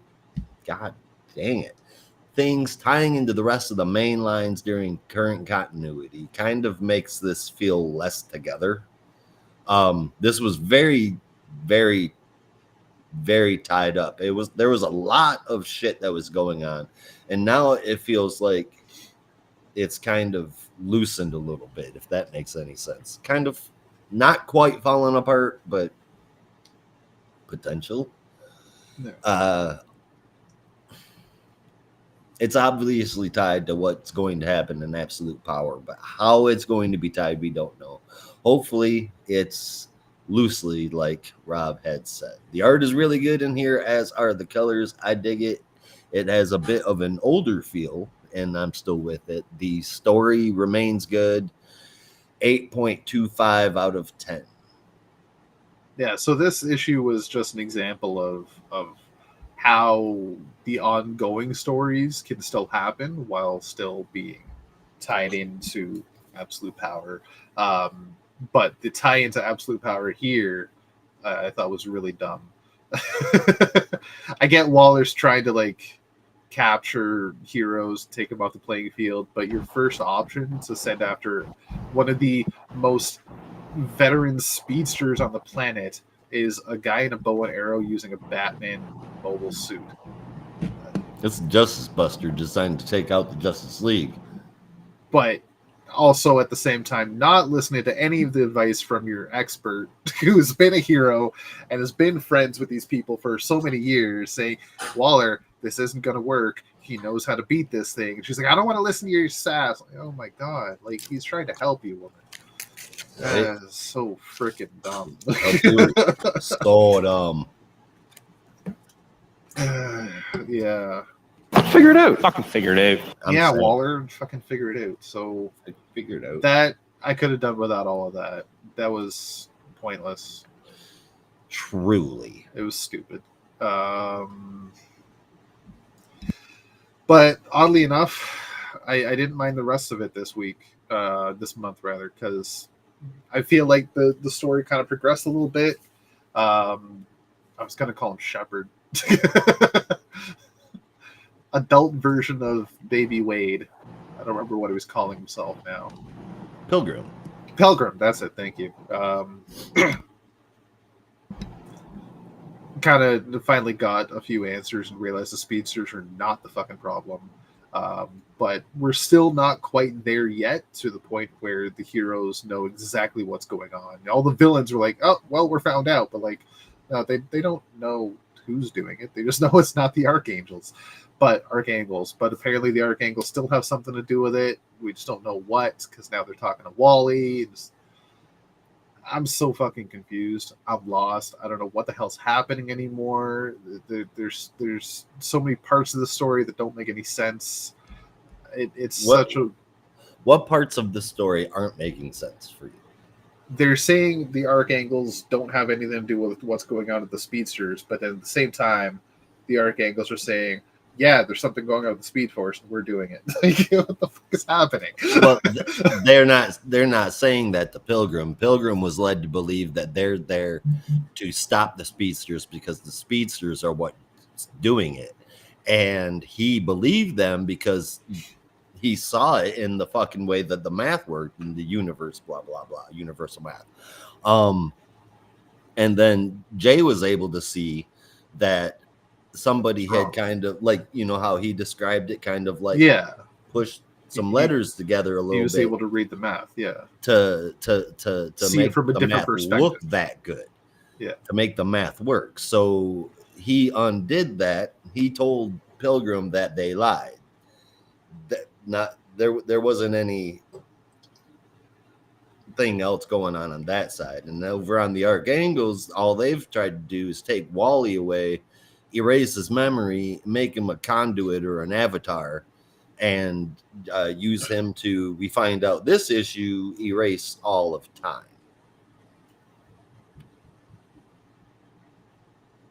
Yeah, I'm gonna be Goblin. honest, but that did not help. That just made it more confusing. Why are they erasing time? What is happening? What They're is going bored. on? Don't you Yeah. remember the monologues from before? God, They have experienced literally everything except death. So the only way for them to experience death, obviously, is to erase time. Without time, nothing can exist. And what are the villains doing? Why are they fucking with shit? Are they working with the Archangels? Because apparently they're not. So why are they doing this shit? We'll find out. It just doesn't. None of this makes Cy any Spurrier fucking does not sense. typically leave shit in the wind. I know, but so far, what is this, issue 10? Yeah. We've gone nowhere. 10 issues. We've gone nowhere. Oh, see, no, I don't think so. I think it's been reading like a really cool sci-fi book with superheroes. Sci-fi, yes. Superheroes, yes. Cool at times. And like, Good? I don't know. We'll have to see. I think so anyway. But The art was interesting. Yeah. interesting. Yeah. Nice. What did you give it? The part with baby Wade being changed by adult Wade was interesting.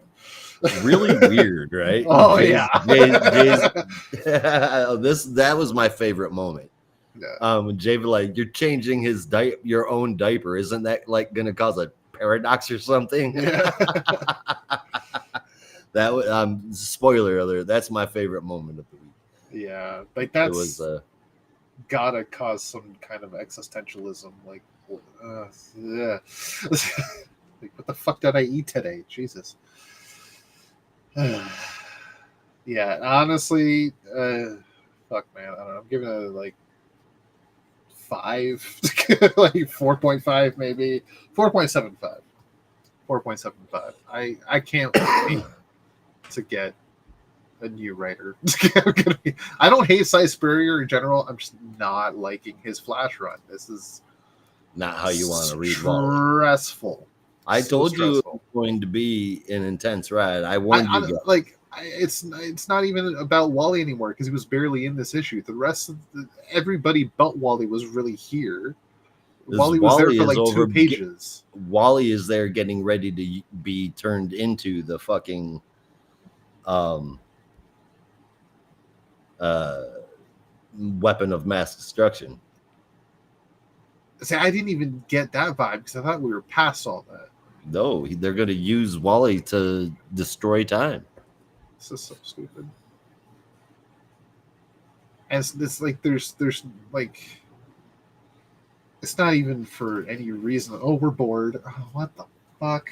Okay. I could go on. I'm gonna stop. What did you give it? I gave it an 8.25. 8.25. Okay. Yes, sir. Ugh. It, I mean, it's not your style of book. Normally it is. Do you like Cy Spurrier's Hellblazer? Have you read that? I don't remember. I read one Hellblazer, but I don't remember who wrote it. You should check Like that. like in the past 10 years, kind of Hellblazer. that he's written. Yeah, I know I've read other stuff by Cy Spurrier, and I've enjoyed that in the past. It's just this doesn't work with the Flash. To each of their own, I guess. I guess. Eh. There's no need to fight. There's no need to throw bombs. I'm not trying to fight. No need to have a ground zero. It's just different opinions, man. You had to go there. All right, it's absolute power ground zero. He said the word. Say its name and it appears. Say his name and he appears. I believe in. Nicole Maines. Yes, I do. So this is going to be an interesting one because this is three Somewhat stories, like a three Somewhat of of an them. Somewhat anthology. like a exactly. but it's all being told through the perspective of Waller and Dreamer. Yeah, talking. if you want to take parts 1 and parts 3, I'll take I part could do 2. the whole thing because they're so short. That's So stage one. So basically, the issue opens. I imagine this part is being written by Mark Wade. It's Dreamer Nicole and Maines and Waller. Well, stage one is Nicole Maines, but this first page, I mean, is written by Mark Wade. This is it's Waller and Dreamer having a little talking session about what's going on, and then going into various precognitive visions the Dreamer will have, and what's going to be happening next with her next mission. Enter stage one, written by Nicole Maines and Mark Wade, with art from Skylar Patridge, colors from Patricio Del Pesce, letters from Steve Wands, and the cover of the entire issue by Dan Mora. This, it looks good. Oh, whoops! I forgot to change it. yeah, we've I seen forgot to change it for the Flash. 3 covers this entire show. Oh, I've changed them. I just forgot to change it for the Flash. Yeah. Right, so this follows Jay Nakamura on the run on the island nation of Gamora, his home, on the run from various agents shooting at him, soldiers shooting at him. He's phasing through all sorts of stuff, including their bullets. But then we see Deadeye, in a nearby tree. That's Flash.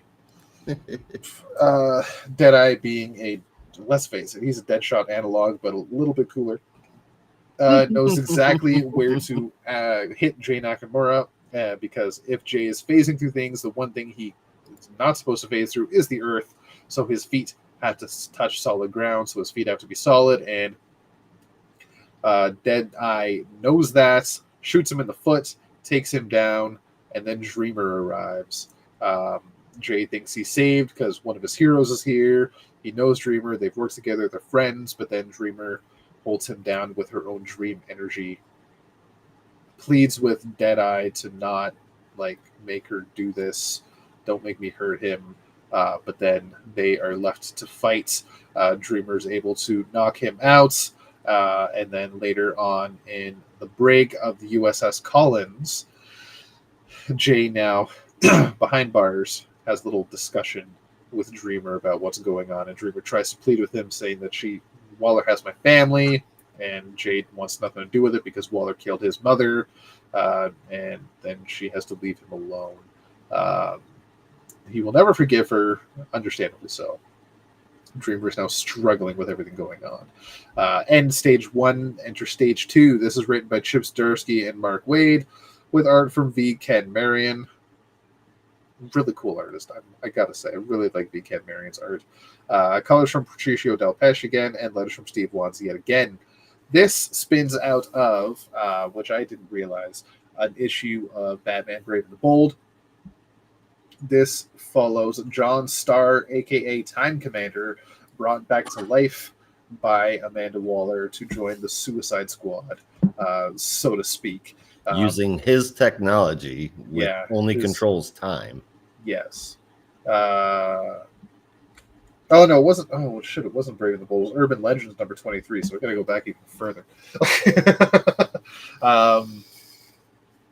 Yeah, so she brings him back with the express purpose of using his hourglass and his technology since it's able to reverse time and even bring him back to life, to use that to revitalize a robot. And that robot is none other than Failsafe, complete with Zur-En-Arrh in tow.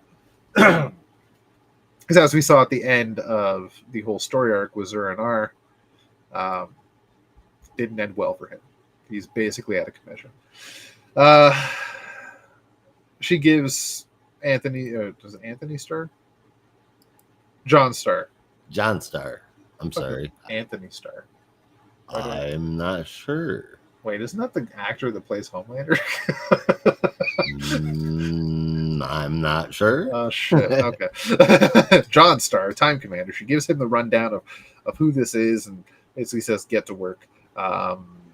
He is able to rework his hourglass in mere hours, but keeps it going for about 5 days because he knows Amanda Waller. He's heard of her. He pretends he doesn't, but he plays along for now, and tries to make escape. He asks the soldier outside his quarters that he needs to go and get a few more tools, and with that, they go to the armory depository where all the various supplies are. And Time Commander does what he can to take out the guard, grabs one more piece of tech to attach to this device on his wrist, which will allow him to travel through time. And just as he's able to do that, as more guards show up and open fire on him, he travels through time, but not to the place where he wanted to go, which was Arizona 1312. Instead, he is trapped in a glass cell 5 days prior, as he sees a live feed before him of himself talking with Amanda Waller, where he first laid eyes on Failsafe.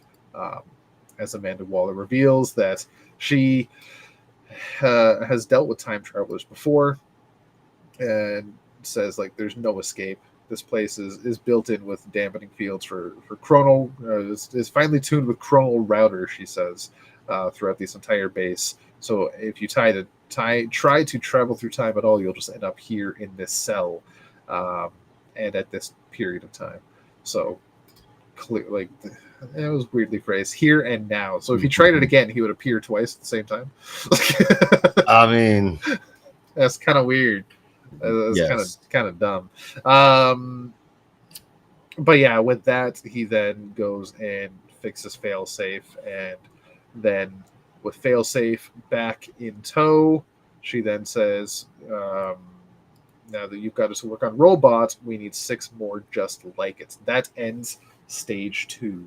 And now enter stage 3. This is written by Joshua Williamson with art and colors from Gleb Melnikov and letters from Steve Wands. This spins directly out of House of Brainiac, as we see the Brainiac ship implode, explode, go big boom, whatever.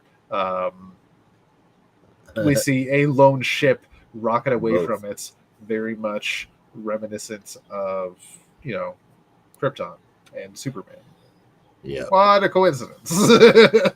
This little rocket crash lands in the Arctic Circle, I can imagine, because they're surrounded by snow, where Amanda Waller and various soldiers of her own team have intercepted it. Failsafe is with them, and they find that it's Brainiac Queen within the ship. They take her. Brainiac Queen is a current shell, not much of a mind or personality to speak of whatsoever.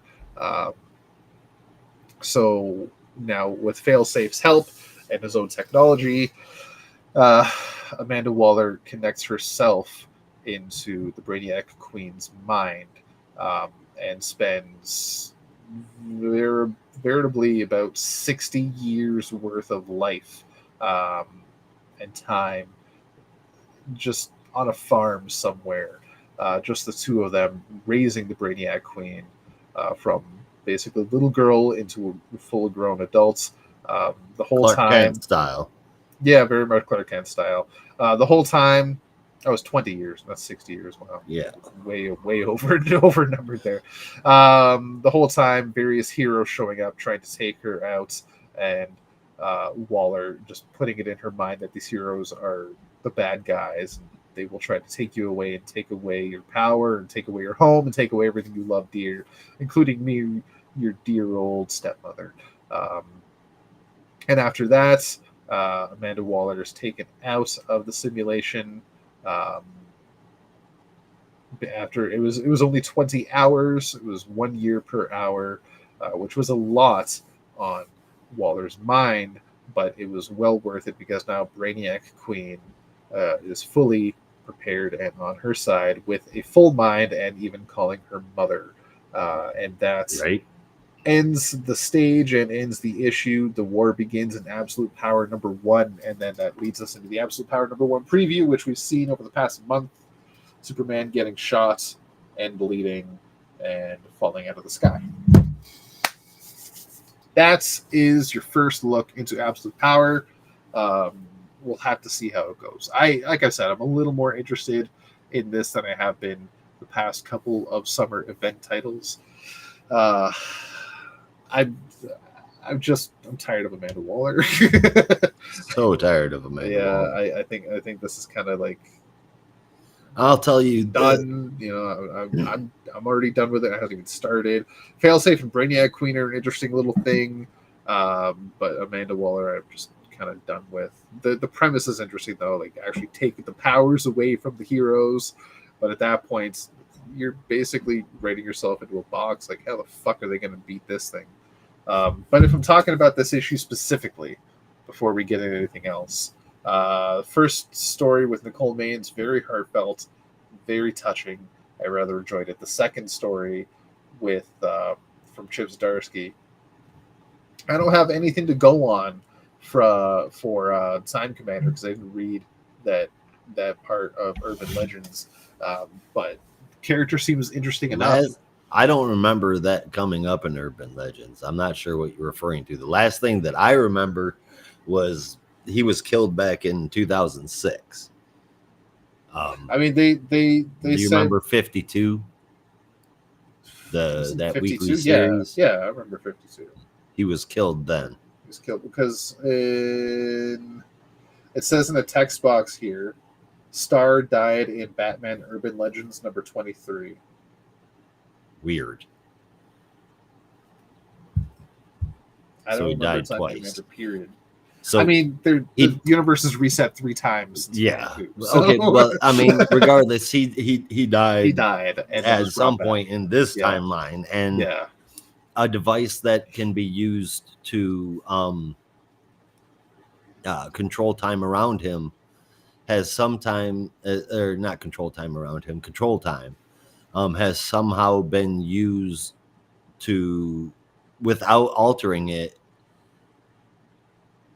turn back somebody from dying. The whole premise of this is really weak to me. yeah. Um, I don't have anything to go on, so I can't really comment to that. I mean, regardless, I mean, that's what is, whenever he died or whatever, it's his device is just a device that controls time. Yeah, Like Thawne with the Tachyons, like Weather Wizard with his staff. He's got a tool that does that shit. It's never ever been used. I mean, that's all it can do. yeah. And I don't understand why it would all of a sudden be able to bring people back from the dead. And then she brings him back to the dead to ask him why it can't bring, because she knew it would bring him back to the dead. That's what she was trying to use it on Failsafe for. And she brought him back from the dead to help her figure out why it wasn't quite working on Failsafe. Right. That feels very fucked up.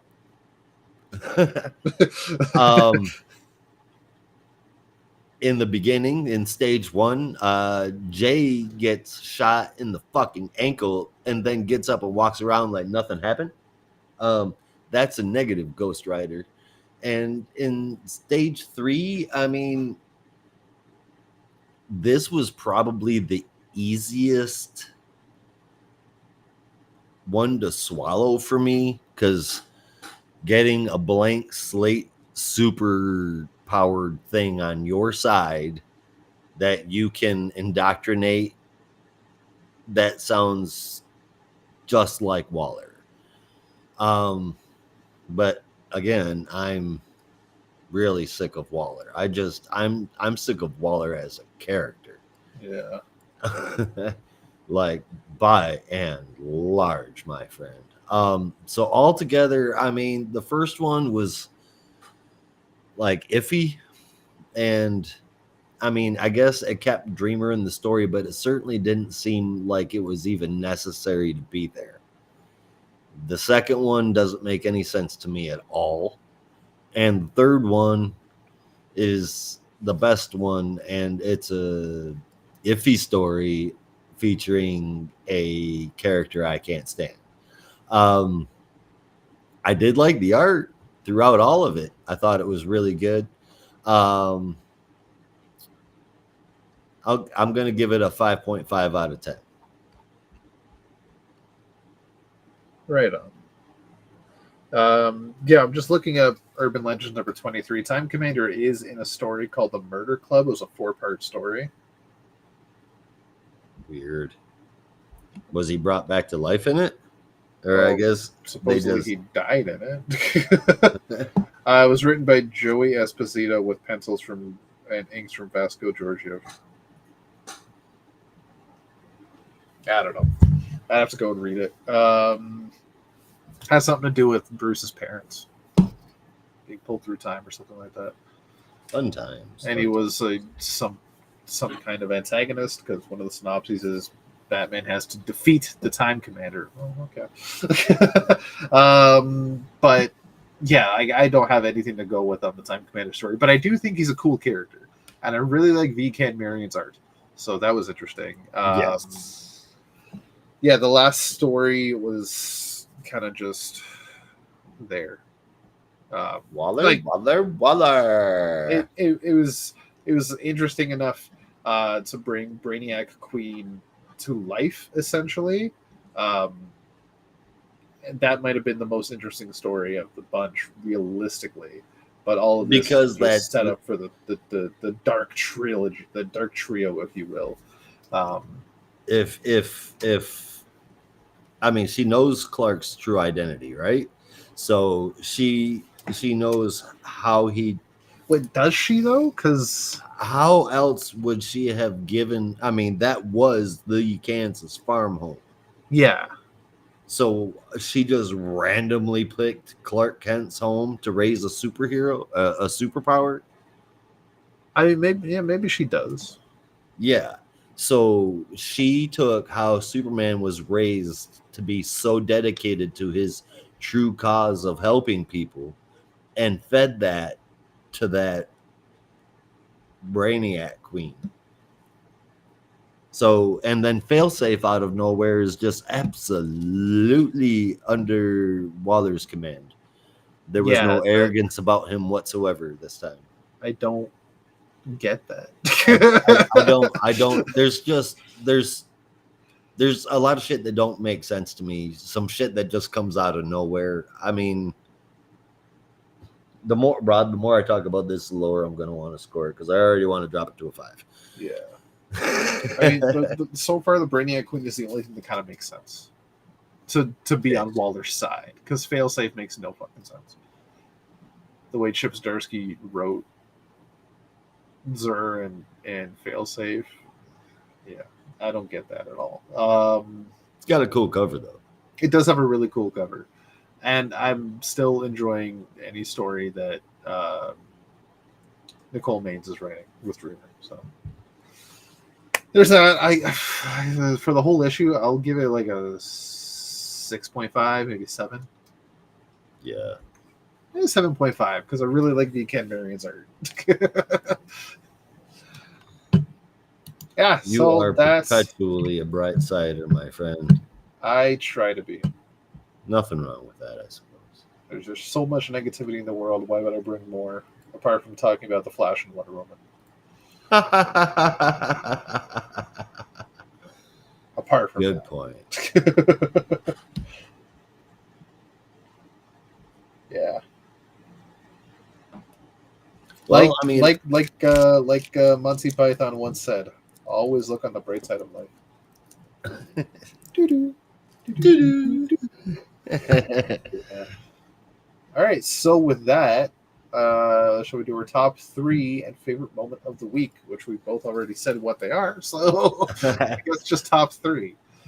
Absolutely. All right. Well, my top 3 is Harley number 8, or Harley 41. with an 8, excuse me. Flash with an 8.25, and Detective Comics at an 8.5. Those are my top three. And like my second place, because I mean, that was a funny moment. It wasn't hilarious. So I kind of picked two. The Bat Family dropping down out of the sky in that like single page splash. Yeah, That was pretty fucking cool. In Detective Comics, that was pretty cool. that is pretty cool. That was really cool. For me, number 3, I'll have Superman number 15 because those twists at the end really got me excited for what's going to come. Number 2, I got Harley Quinn number 41, and number 1, I got Green Arrow number 13. Excuse me, my favorite moments, realistically, is the last page of Green Arrow number 13, seeing Connor Hawke back in a Green Arrow costume for real. But equally as much, if we're going to give off 2 favorite moments, will be the last page, well, the second last page of Superman number 13 or 15, where we get the twist reveal that Lex has lost his memories. That still blows my mind. It seems absolutely silly, but I mean, like, we'll comics are all silly, but like, it's an interesting new change for the character that I don't think has been explored before. let's explore it because it's gonna. I mean, anyway. All right. I think that's about it. Yeah. Okay, everybody. Thank you very much for watching. Rob, thank you very much for being here. Do you have any idea how much it would suck to be sitting here talking to myself after over 200 episodes? And we've all done it at least once. Not for over 200 episodes. Well, not for 200 episodes. Your mouth would be super dry. Oh boy. But thank you, everybody. We will be back next week covering all of DC's weekly releases. Same geek times, same geek channel. And that is the show. We're getting out of here, so you have to as well. Be careful out there. And remember, in the Geek Matrix, everyone has a home. In the Geek Matrix, you are not alone. Peace.